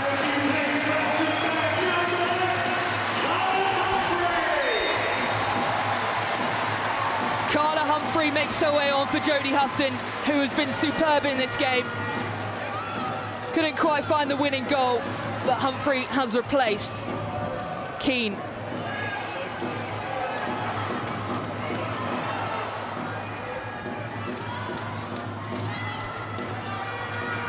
It's great to see Carla Humphrey back on the pitch after giving birth.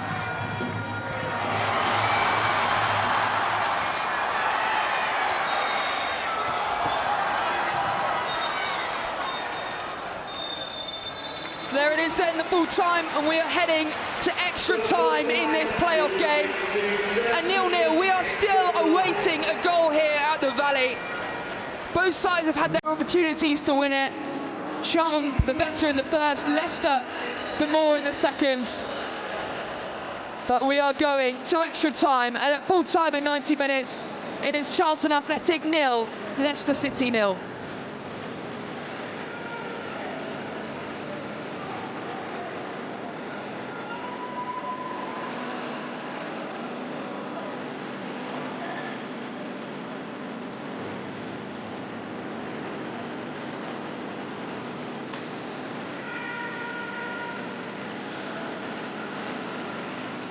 So, Emma, extra time it is. No one really wanted extra time, I don't think, especially in this heat today, 29 degrees in South London.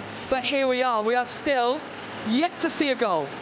Now the spectators want extra time, don't they? They want more football. Oh, we didn't really see enough urgency for me towards the end of that, when you know you've only got your 10-15 minutes. We've seen a little bit more from Leicester, but not enough, in my opinion. And then you've seen Charlton, for me, hanging on and waiting for that moment to transition with Jodie Hutton. But it's been very, very interesting to see.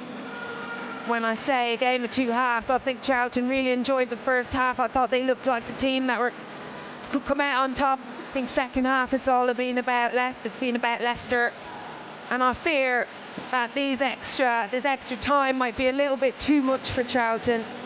But that's what you've got subs for, and Karen Hills has brought fresh legs on, so we might see that difference. Yeah, she's still got Pearce, Finlayson, all to come on.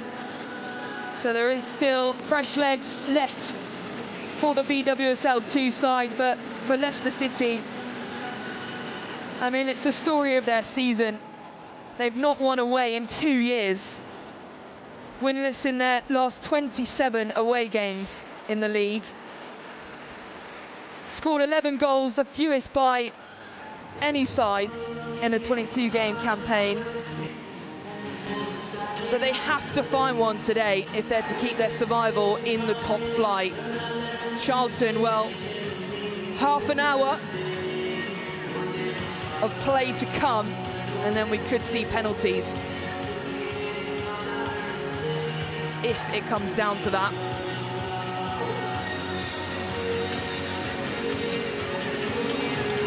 And you've got to keep this mentality up, Emma, don't you? In the blazing sun, Karen Hills, I'm sure, will be spurring her team on here in this huddle.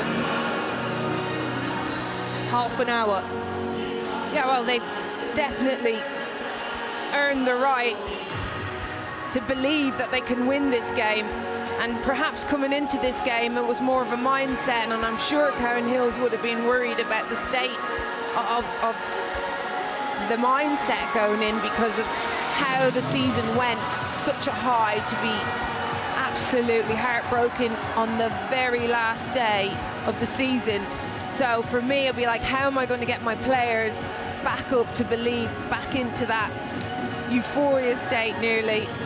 And Leicester have let them away with it, because they should have been coming in a state that we are going to turn the screw right from the beginning and not let them out. But they didn't do that. But then you have to think about how Leicester have come into the game. Just as you said, they haven't won an away game in so long. I know they're two different leagues, and I know the stats aren't really relevant, but they don't win duels. They were a little bit slow to move the ball. They were giving the ball away a lot. Not good enough, really. And it's just allowed Charlton to be more confident and just be a team that believe that they can win this game.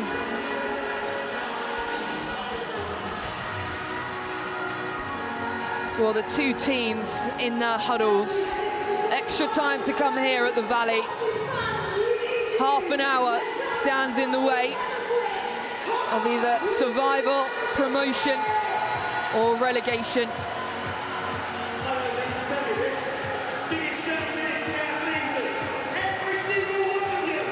Their whole season has come down to this. Charlton.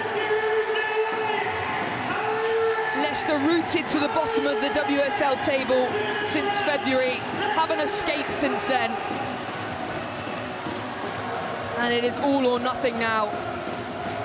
They have to find a goal. They have to find a win to keep their place in the top flight. Karen Hills looking quite calm there in the dugout. Very experienced manager, of course, as is Rick Passmore. And the referee, Emily Heaslip, will have a word with the two captains and decide which way the two sides will be shooting. Substitution for Leicester City. So a substitution for Leicester as we just get off and underway in this extra time. It's Janssen who comes off, and Heather Payne replaces her. Janssen was on a yellow card. Yeah, it doesn't surprise me to see Janssen come off. Not just for the fact she's on a yellow card, maybe could have been sent off, but I just thought, just in possession in general, that's giving the ball away a little bit. Plus you're bringing on a very experienced player as well with Heather Payne. Here she is, first couple of touches for her, out to Mailing.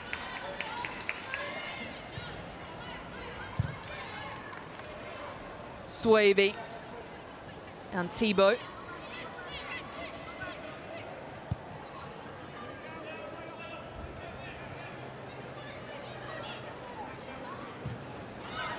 Karen Hill's just asking Thestrup to do what Hutton has been doing all game, just that press. I'm not sure if she's going to be able to cover the ground as much as Hutton did. Just allowing Leicester to take their time and being able to step into that midfield.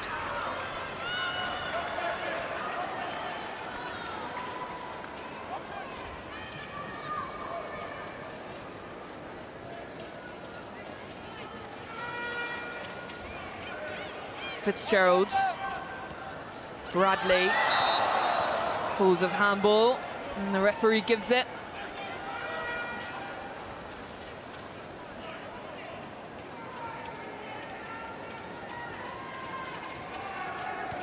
You see Leicester trying to get the ball moving quickly.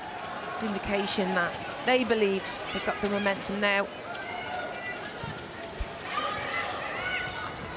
Well, they were the better side in the second half, really putting the pressure on. Charlton are a team that don't mind suffering without the ball. Possession wouldn't really have over 50% possession in games anyway, so they're used to it. They're used to getting behind the ball and getting organised. They like to work on transitions and counter. Mason.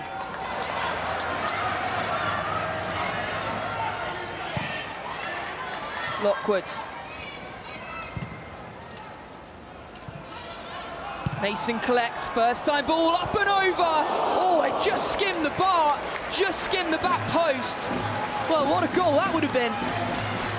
You know, I always watch the keeper to see how close things were, and I wasn't worried, but I'm going to look back at this because I think this was a lot closer.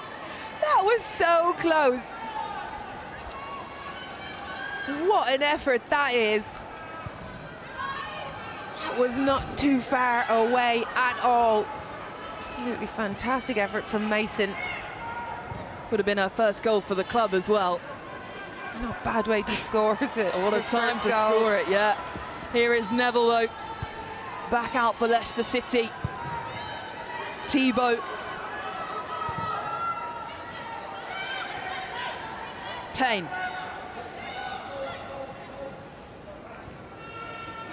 Van Egmond.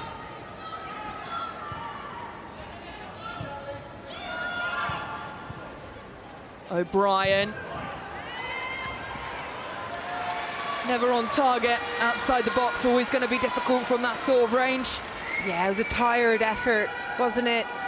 And they're trying to, again, just find those middle passageways there into O'Brien, but to recognise she's too far out. Score against Sophie Whitehouse there, needs support. Lockwood also needs some support. Bradley. Mason.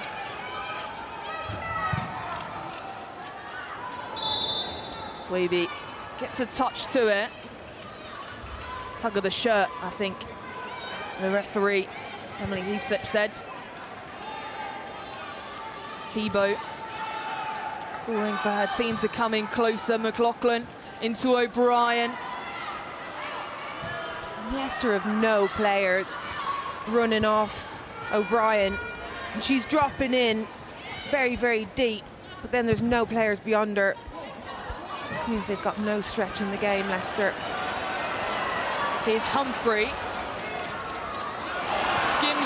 Swaby, still with Humphrey, and Swaby able to deal with it in the end. Here's Payne. It's good feet from Humphrey originally. Just one touch too many, held on to it too long. And now Leicester on the counter, O'Brien. Lobato with feet in the way. And it's good defending from Lobato, good covering.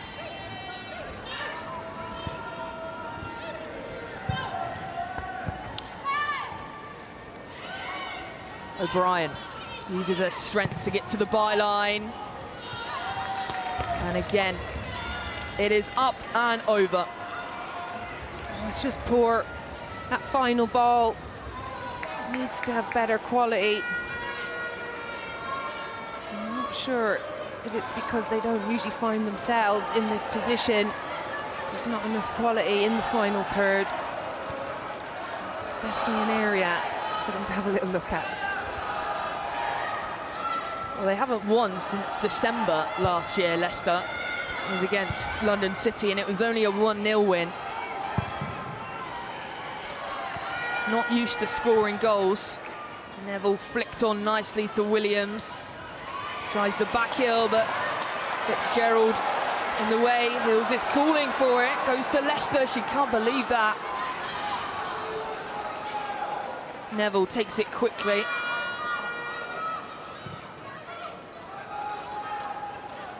Payne.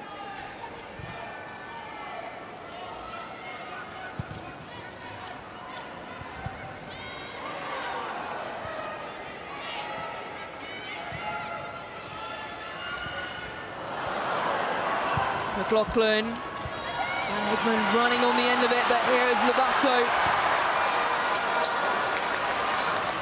Lockwood charging to find the loose ball. And all of a sudden now, Charlton on the attack! Oh my word, what a save and a goal! The offside flag is up. Lobato thought she'd scored a winner.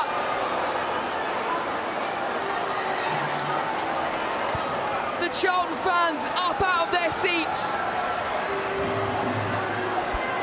What an original save from Katie Keane, though. Oh, this is a great moment from Lockwood. She is offside ever so slightly. Oh, it's a great follow-up.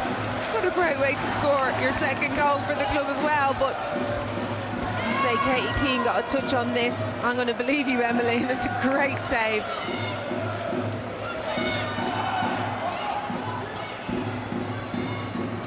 Well, that really could have changed the game. And it's come from nothing again. We've seen two long-distance efforts from Charlton and two of them almost in the back of the net. O'Brien, nice back heel, here's Payne. Payne in the box. And again, is what they've been doing all game. They can't find anyone in the box. Oh, they've got to keep the ball in the box.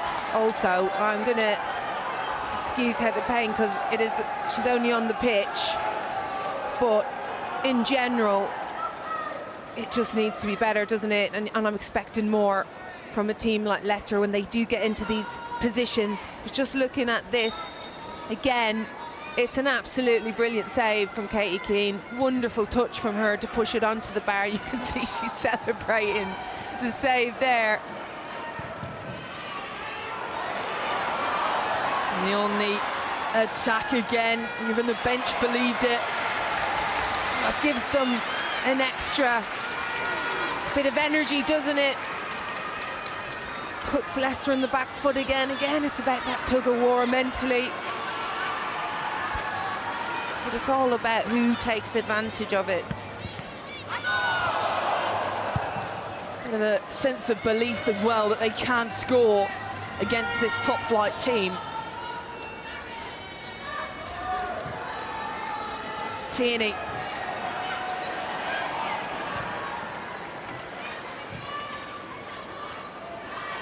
Swaby. Thibault.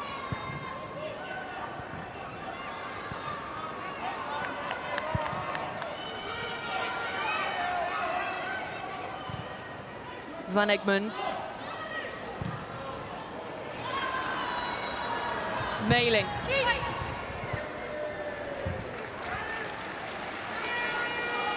They really don't like this right-hand side, Leicester.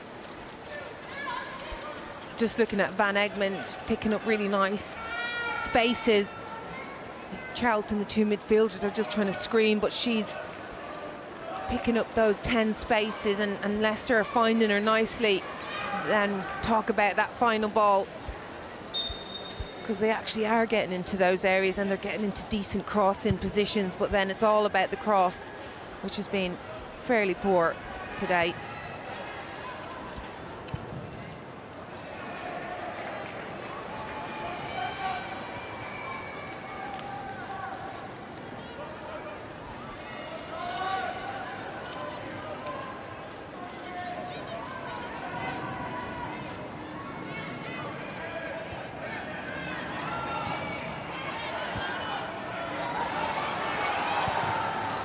Lockwood.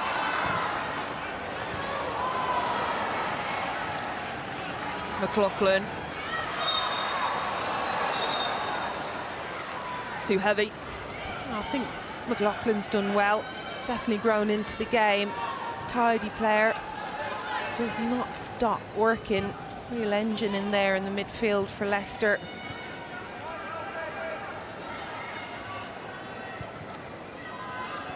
Neville.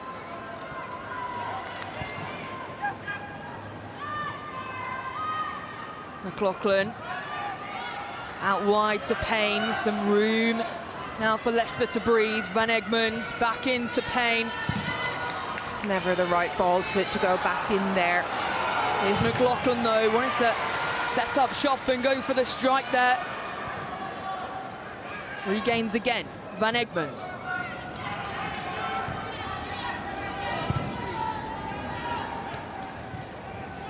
Tierney. Mailing, back into the captain, pokes in for O'Brien. Yeah, the problem is there's not much movement up there for Leicester when they're attacking. Someone's got to make the runs in behind, even if it's just to drag players out, just try and move them a little bit. It's a little bit static. Yeah, they're falling short.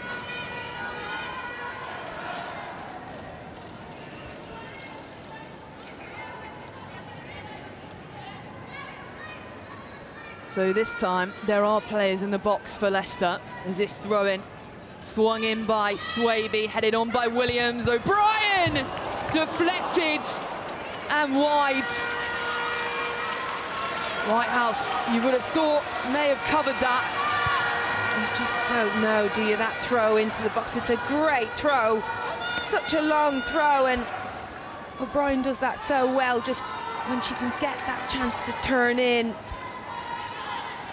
Sophie Whitehouse's defenders did the job for her. It's a great flick on from Rachel Williams as well.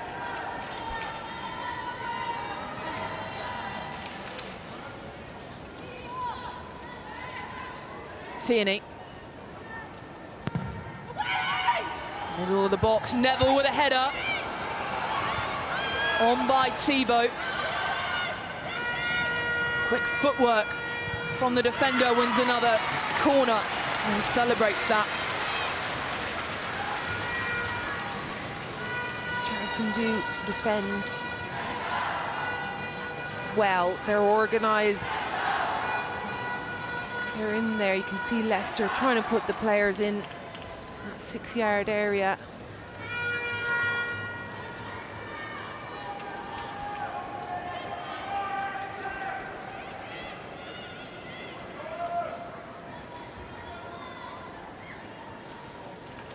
Tierney being very precise where she wants this ball. Referee is just going to come and have another word.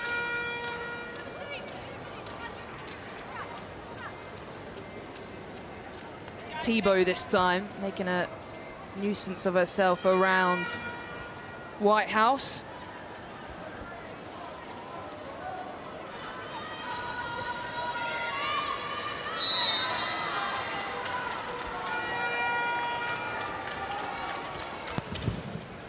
Near post this time, punched out by Whitehouse.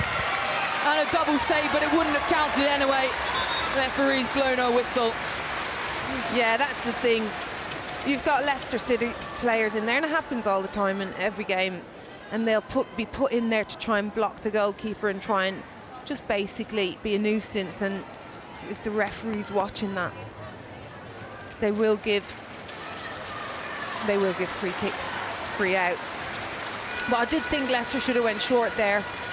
Olivia McLaughlin went out, and normally Charlton would send a player out, and it's usually just to draw a player out, but this time they didn't. That was the short option they should have taken.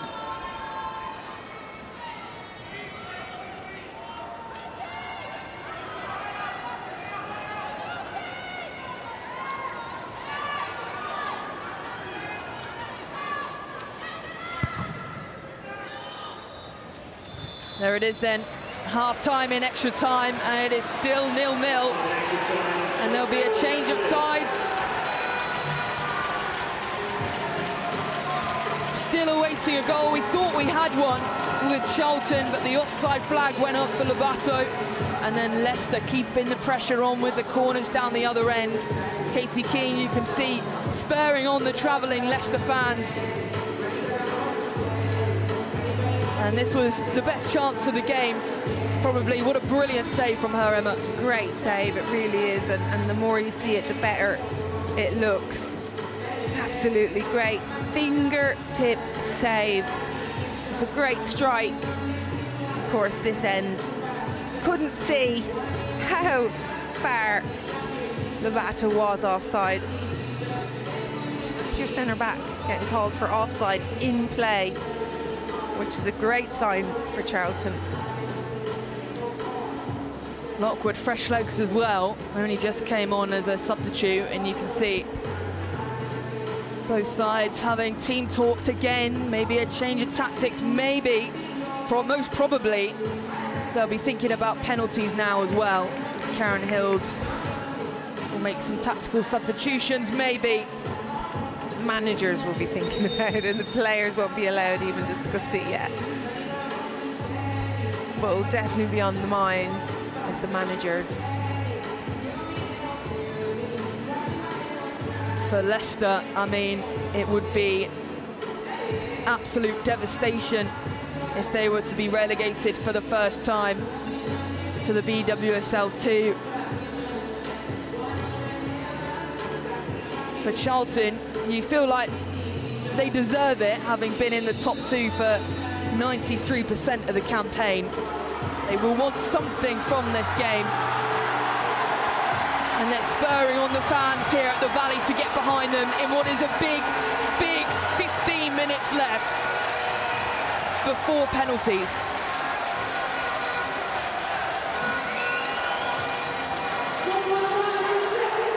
That's a huge 15 minutes for both of these teams. I'm just wondering who is taking that in. Like, which of them is realising this more, because it is all about these 15 minutes and the energy and the willingness to go and win that ball out of possession, and when you're in possession, moving it quickly, making good choices.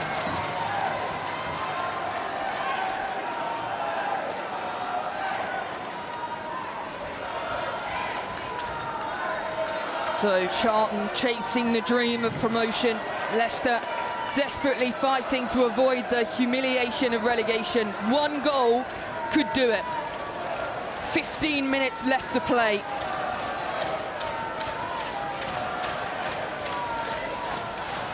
And this time Charlton and Bradley will get us off and underway for the final part of this game.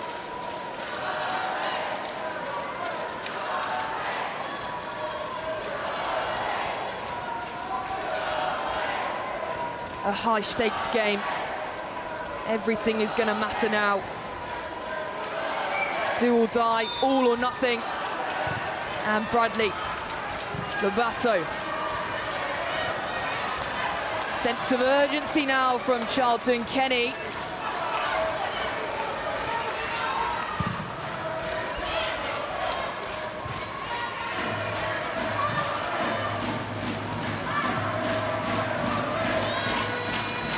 Evo.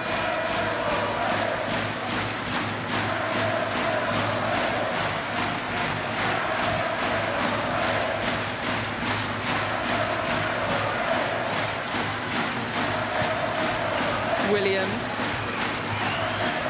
Nice chip ball down the wing to find Mailing. O'Brien is in the box. Mailing deflected up and over. Wins another corner. Well, straight away. Putting pressure on Charlton.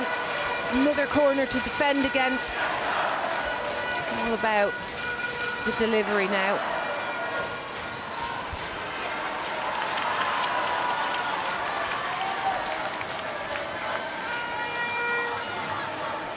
And it's whether they listen to you, Emma, and go with the short option with McLaughlin. She's made the run again. This time they do. Back to Tierney. A little bit too far her run. Played back in through Payne. Almost went through the whole pack. And Fitzgerald has forced to poke it behind the byline again. Emergency defending again, but the short is just... it's not good enough. I'm not sure where Tierney's going there or what she was expecting, but it's certainly not a thing they've worked on. This time it's played straight to the path of Payne, who strikes in it. Another massive save from Sophie Whitehouse. What a big game player she is. Celebrations all round. Oh, this is what she does. She's a great shot stopper. There's Heather Payne on the edge, and it's a good effort from Payne on the volley. Just to clip it in there. It's good footwork from Whitehouse to get across and push it round.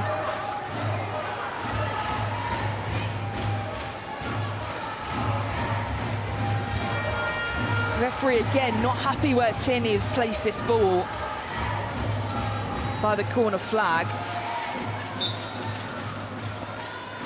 McLaughlin's made the run again. Played into the box though. Benova, Ross chasing.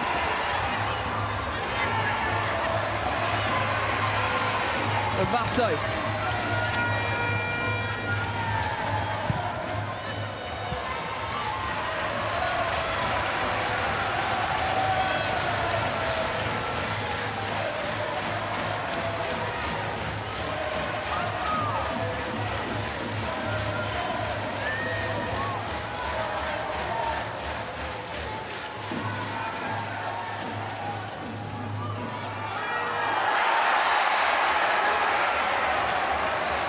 A hold by Payne, saying she's tugging her shirt as well, gets away with it.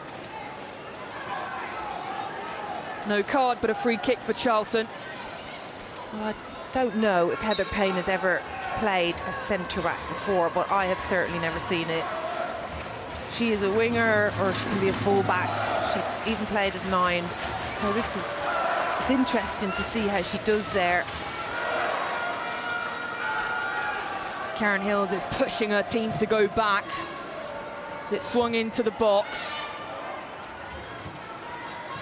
Cleared away by O'Brien. Fitzgerald delivers it back in.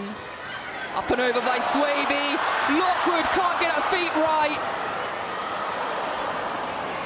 And Keane can run out and smother it before it goes over the line. Definitely goes down as an opportunity, doesn't it? That ball just getting delivered straight back in there, keeping that attack alive. And Lockwood misses the first one, but then for me makes a poor decision. Should have gone on the outside again.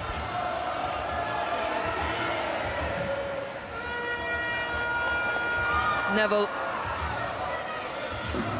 Swaby. Poor pass again. Lockwood.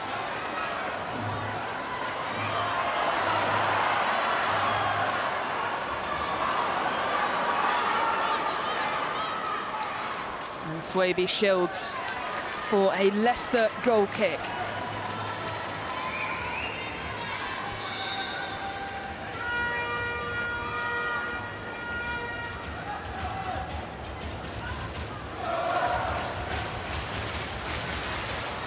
So a Leicester substitution, Mouchon on the touchline, so an attacking substitution. And it's Mailing that makes her way off in that right back position. So Mouchon, 2 goals she scored for Leicester City so far. Can she make her 3rd count? And she just goes straight up top. That's where her position is, and I think it's Rachel Williams who's dropping in there. Perhaps McLaughlin will stay more right-hand side, who is suffering with cramp, by the way. Well, first action of the game, another corner for Leicester. That's what they've needed, really, a target player, someone up top, someone to help Shannon O'Brien in that front line. Well, they've very rarely played in behind into the channels, no runs in there, so it's hard to stretch Charlton, just making it easier for Charlton to keep that block.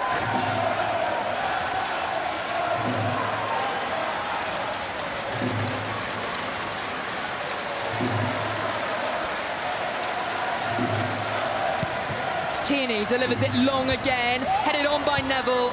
Again, it's off target. Again, another corner comes to nothing. Well, you've got Tierney taking them, who's right-footed, and she's just drifting them, and they're always coming away from goal, so not a problem. But away from goal should be in around the 6-yard box, not in around the 18.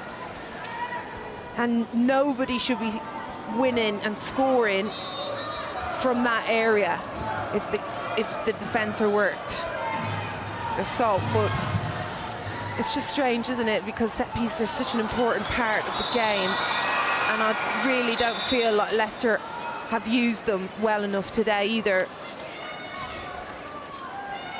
No, they have not worked.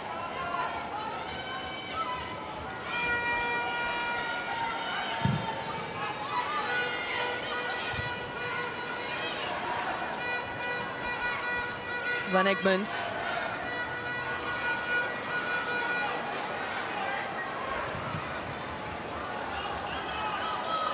Payne.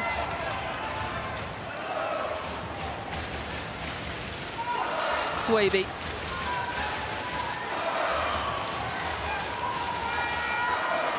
Payne.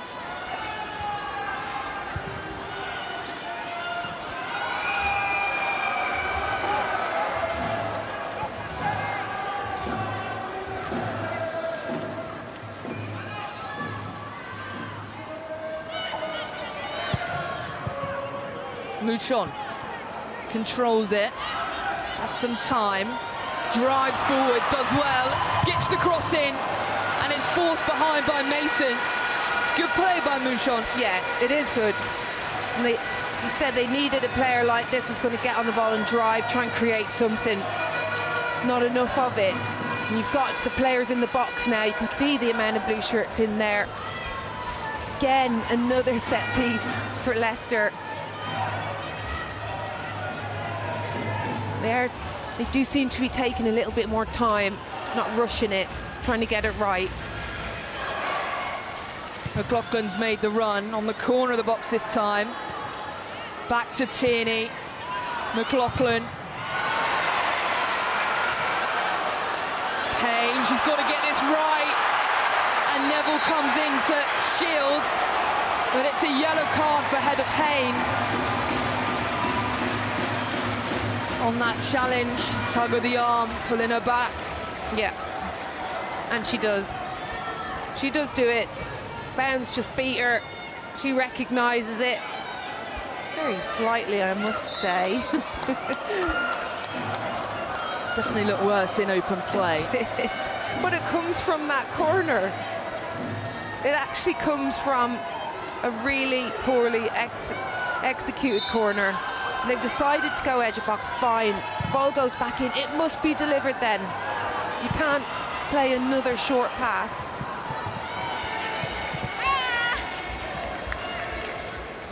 Well, 16 corners Leicester have had, and they still haven't found a goal.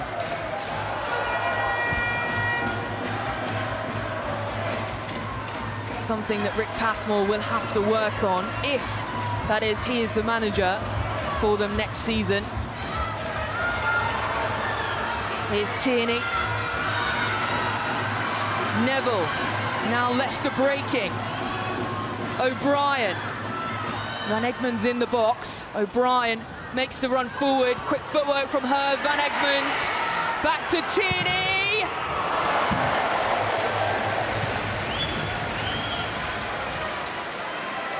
Over from the captain. It's good effort though, isn't it? Good strike. Again, just better from Leicester. You've got O'Brien who's playing on the left now. It's her position. She's better. She's better getting the ball in, getting into the box, trying to pick out passes. I thought Van Egmond could have been a little bit more urgent in the box, but she did well to keep it. It's not too far away from Tierney. Again, it's Ashley Neville on the ball, just driving in, looking for those spaces and options.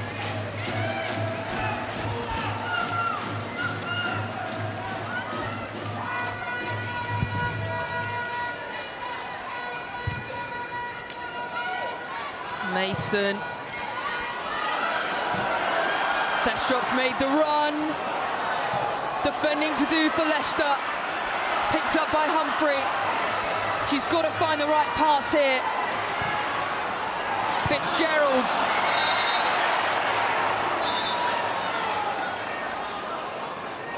But they do look vulnerable, don't they, Leicester, with that long ball. They're not sure how to defend that at all. Ashley Neville, clever play there from the experienced fullback. And Fitzgerald with a yellow card.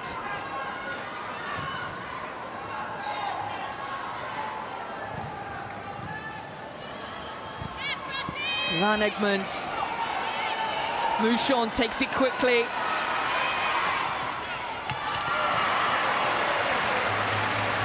Dispossessed by Charlton.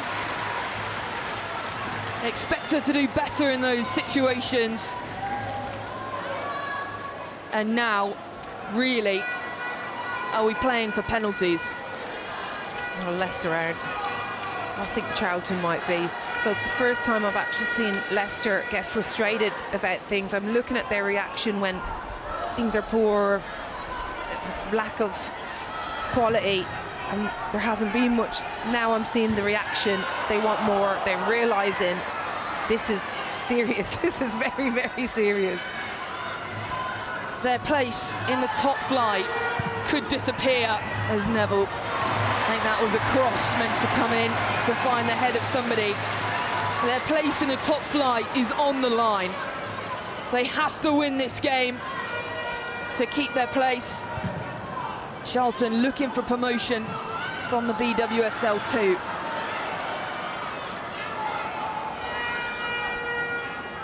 I can see why Charlton are trying that ball just long and down the middle. I can see why they're doing it.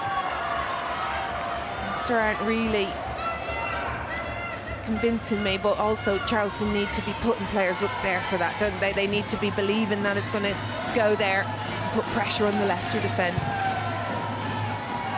Tierney. McLaughlin. Payne. Still with it, Payne. Swaby. They've got to make one of these count, Leicester. Back in, straight to the gloves of Sophie Whitehouse, who will probably take as much time as possible now. And McLaughlin struggling with a little bit of cramp on that far side too. Played a lot of football in the sun this afternoon in what is a must-win game. Mouchon.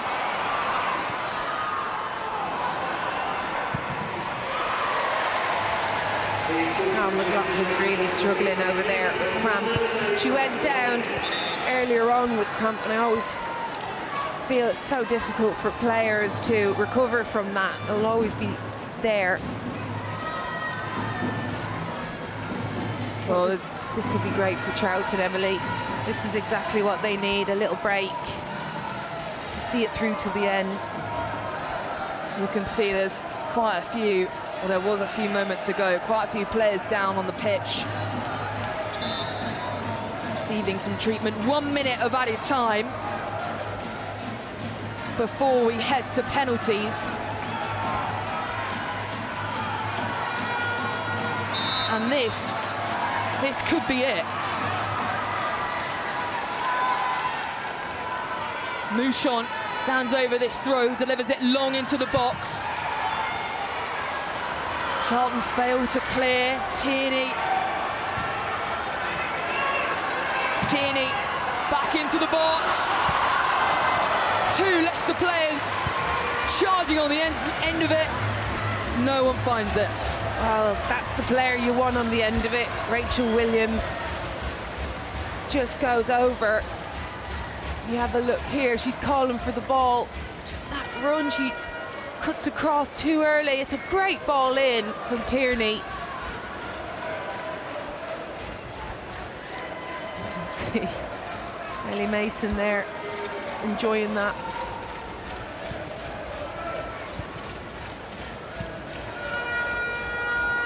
So we are well over the 1 minute of added time in extra time.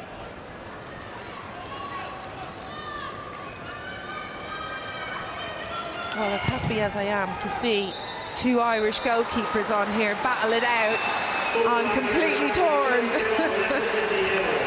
Because nobody knows which way it will go now. We are heading to penalties in the playoff game presented by Mercedes-Benz. We are not separated after all the build-up, all the pressure and all the fear surrounding this occasion. Charlton and Leicester remain locked together in a contest now where nobody can afford to brink. We are heading to penalties, and at the end of extra time, it has finished Charlton 0, Leicester 0.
And it will be penalties to decide who will be in the BWSL 2 and the BWSL next season. They've left it late, both these sides. An even contest now, do you think, Emma, with penalties? Absolutely. We spoke about the two goalkeepers at the start of the game. Somehow, we knew they were going to be so influential today. I thought it would be more to do with the in-game play. But it is absolutely even keel now, and it's all about who's cool, who's calm, and who's done their research. That will be important. You can see Sophie Whitehouse with a water bottle that she'll take with her to the goal, I'm sure. Did you ever have a water bottle with tactics on, Emma? No, I never did. I am so stubborn, I wouldn't have listened to it anyway. Sometimes it can be an advantage advantage, sometimes a disadvantage, because it depends, you know, if you're told that a certain player always goes right side, then it can affect your mind, they go left side. You just don't know. So it's all about the goalkeepers, individuals, if they want that information. What do you kind of think? You can see both goalkeepers in the huddles. Do you want to be in that, or do you, as a goalkeeper yourself, want to be out and remaining calm and in your own head? I'll be in the huddle, but I wouldn't be listening to anything. I wouldn't know what they would be talking about. I'm in my zone. But you have to think about Katie Keane's position here. Young goalkeeper, just basically made her debut, second half of Arsenal game, thrown in at the deep end. This would be one of the biggest games of her life. Then for it to go to penalties to decide such a huge change if they don't win. Massive pressure, but I said before, she doesn't mind the pressure. She does not mind that pressure. She'll be enjoying every single second of this. You can see Sophie Whitehouse having a laugh. She seems very calm, very cool, calm, collected. Looks quite warm down there, though.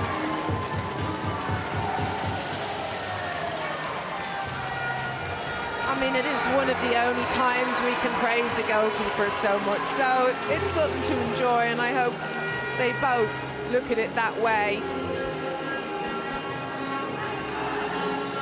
And there will be a coin toss to determine who goes first, what end we will go at. Of course, both the ends, there is no fans in, so it's going to be to the left, so they're closer to the travelling Leicester fans today in that corner. As Katie Keane spurs them on to make some noise. As does Sophie Whitehouse.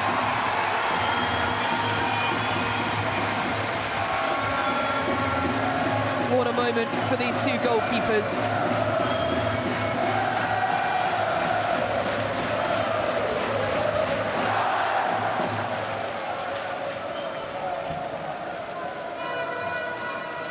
Well, it has all come down to this. Their whole season for both teams have come down to a penalty shootout.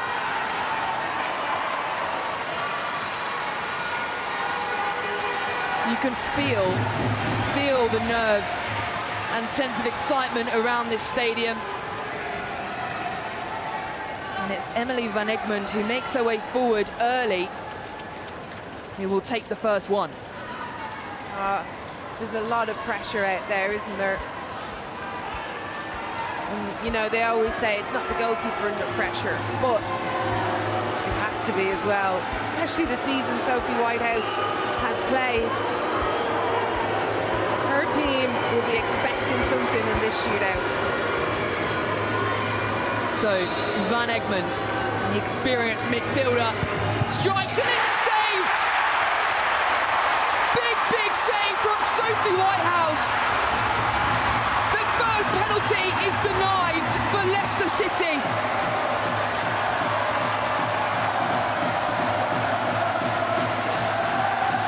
Well, I think Van Egmond is saying she's come off her line, but no, nothing's going to happen about that. It's a great save.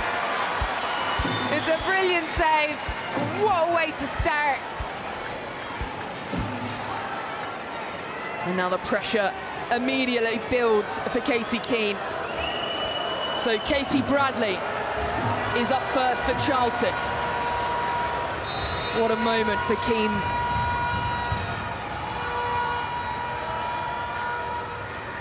Bradley. Oh, it's saved as well. What have we got here? Katie Keane, her first penalty as a senior goalkeeper, and she saves it. No, she's gone the right way. just love it. Goalkeeper's enjoying this for sure. Katie Keane's trying to get the Leicester fans up.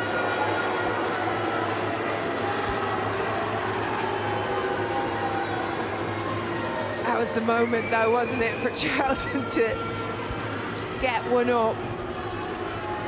Get some momentum. It's denied by the 19-year-old Katie Keane, and now Shannon O'Brien, Leicester's leading goal scorer, sets herself up.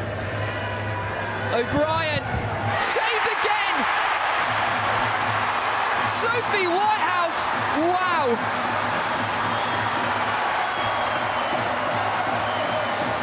And shows it to the fans too.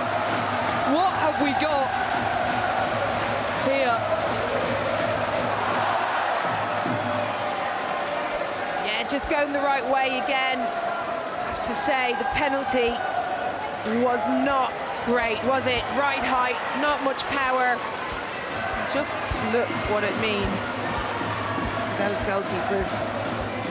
I think I'd be taking a different route. I'd be more calm and I'd wait right till the end to celebrate. So after 90 minutes, extra time and 3 penalties, we have yet to see a goal. And it's Amelie Thestrup now. Finds the bottom corner and puts Charlton in control.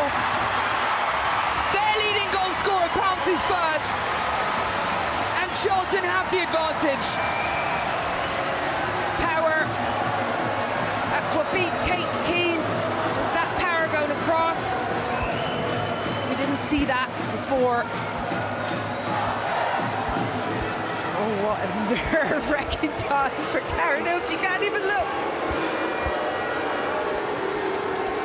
Can't even look at her team taking these penalties, and Sophie Whitehouse with a bit of mind games here, making McLaughlin wait here. Rick Passmore can't look either. He's not in the line with his staff and players towards the back of the dugout. He's peeping round though, I can see him. He is looking. Well, Whitehouse, more mind games from her, just checking that water bottle. Came into the goal, and it's a yellow card for her. She's got to be careful now. See, that'd be me, but I'd need my glasses to see that. That's what I'd be time wasting about. So, McLaughlin places the ball down. She hasn't scored yet for the club as McLaughlin steps up, and it's a big set, a big goal. Roof of the net. I love that penalty. That is a brilliant penalty. It's so difficult to lift it and get power in it. It's a great penalty. Absolutely no chance for Whitehouse.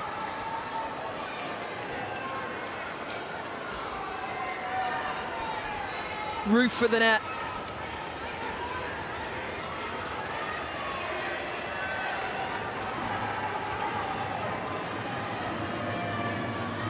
So Lucy Fitzgerald this time for Charlton, up against Katie Keane. Another save from Keane. Wow, what a display from these goalkeepers. 2 big saves each.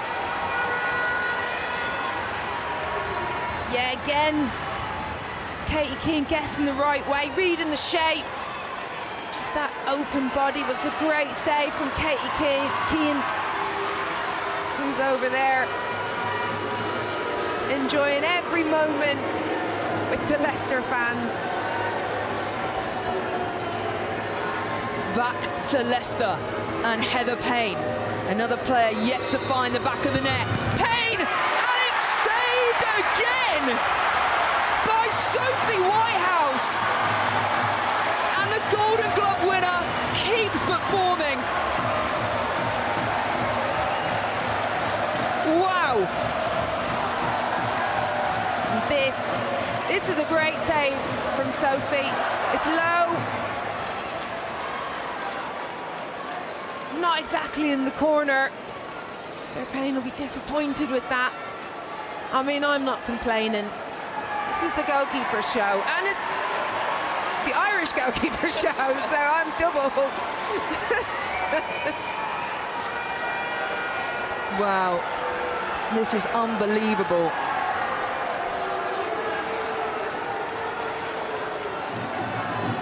So the camera turns back to Katie Keane, and this time Ellie Mason.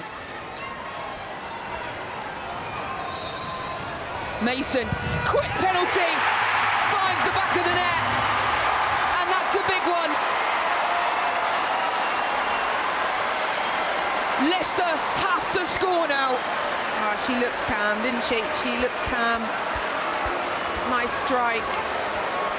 Send Katie Keane the other way.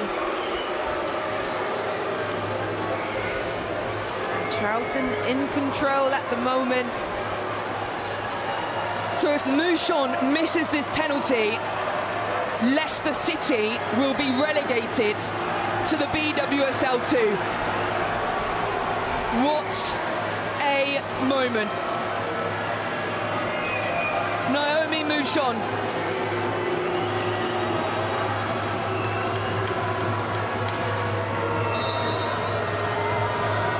Mouchon, it's saved!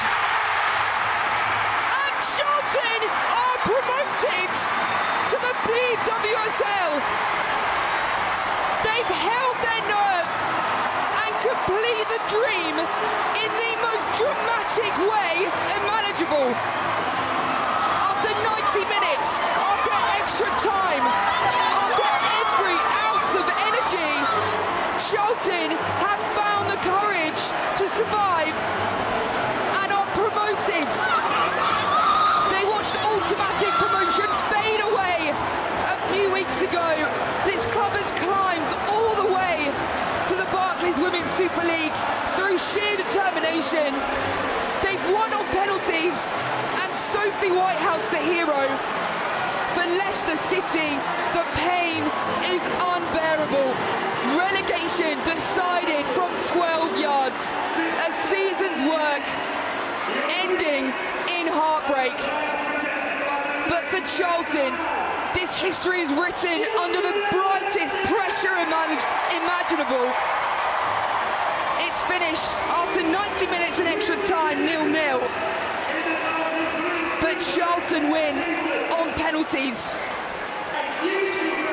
Emma Byrne, what do you make of that? Incredible. You just couldn't even write it. What's happened to this team through the season, being on top, 8 clean sheets, top of the table for nearly 80% of the season, 90 odd in the top in the promotion spots, to fall in the very last day. But they won't care, because it's all about today. It's all about this goalkeeper. It's written for her. Absolutely brilliant way to finish. And what performance! What a performance from her. Absolutely brilliant. I'm absolutely delighted for her. Well, she won the Golden Glove a few weeks or a few days ago. She's just secured promotion for them. And what a save. All of them. I mean, obviously you're going to look at this one. That's going to be the one that's remembered. That took Charlton up to the top tier. And of course her performances throughout the season. But that moment there is the one that's going to stick with everyone until the start of the new season, which is where their heads will go straight away after today.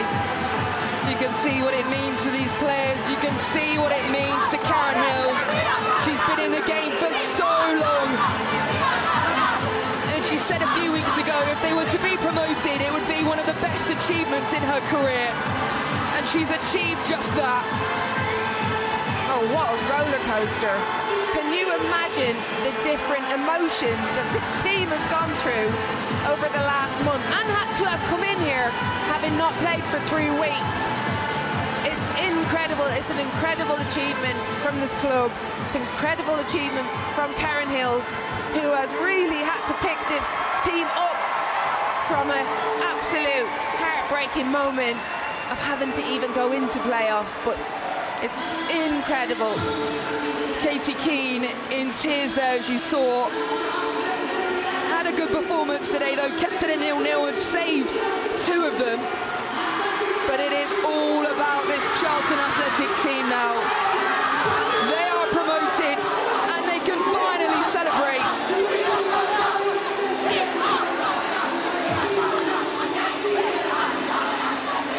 They spent 93% of the campaign inside the top 2. They didn't slip on the final day, but they've made it count in the playoff. Charlton are promoted to the top flight, to the BWSL, for the first time since its rebrand. The 21st team to feature in the top flight. And for the fans that have come down to support them today, it means the world. Moya, a big player, she did her part today. Huge. I thought she was absolutely excellent. I understand that she was flagging a little bit, but I thought she could have gone on a little bit more. She was absolutely brilliant. She was the one that changed the momentum of the game when Leicester were on it and enjoying it. Moya was the one that was winning the ball back and driving forward. She was excellent. So for Charlton, their journey's ended in fairy tale, but for Leicester City, a moment for them, because they are relegated to the BWSL 2, and what that will mean for the club, nobody knows. With the men being relegated too, heartbreak for Leicester. Yeah, it is. It really disappointed. And I thought they were disappointing today, and that's one that's going to hurt for a long time, because I do think they could have done better. I think there'll be moments in that game that they're going to reflect on for a very long time.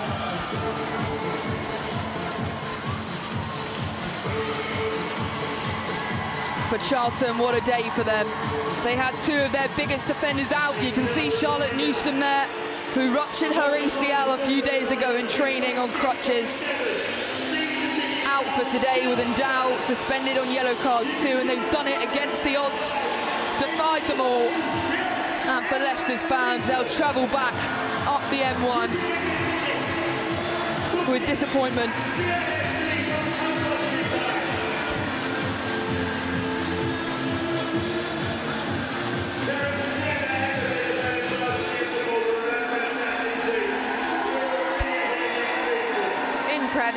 Incredible the way it's gone today, the way it's gone over the last 3 weeks. It's not to say who deserves it and who doesn't, but I certainly felt for their story, Charlton. I feel for Katie Keane out there. I'm looking at her now, who looks extremely upset. She can be proud of herself. It's not going to be easy for them, the path ahead either, Leicester. Yeah, they've got a big summer to come up, Leicester, a big rebrand. I'm sure we'll see a couple of players that will leave the club. Hannah Kane and Ruby Mace there, former teammate, now with Everton, of course. That will console her.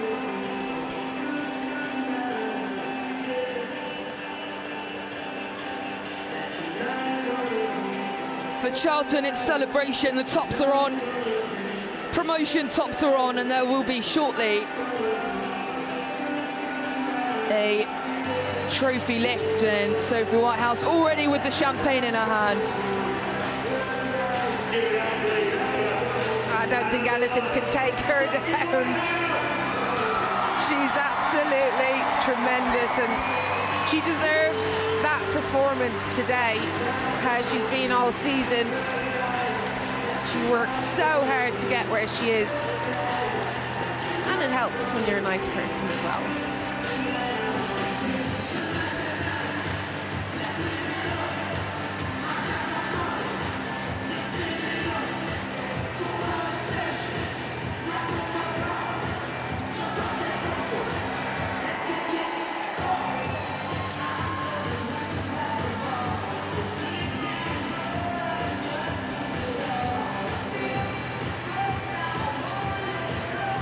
Katie Keane being greeted by her family.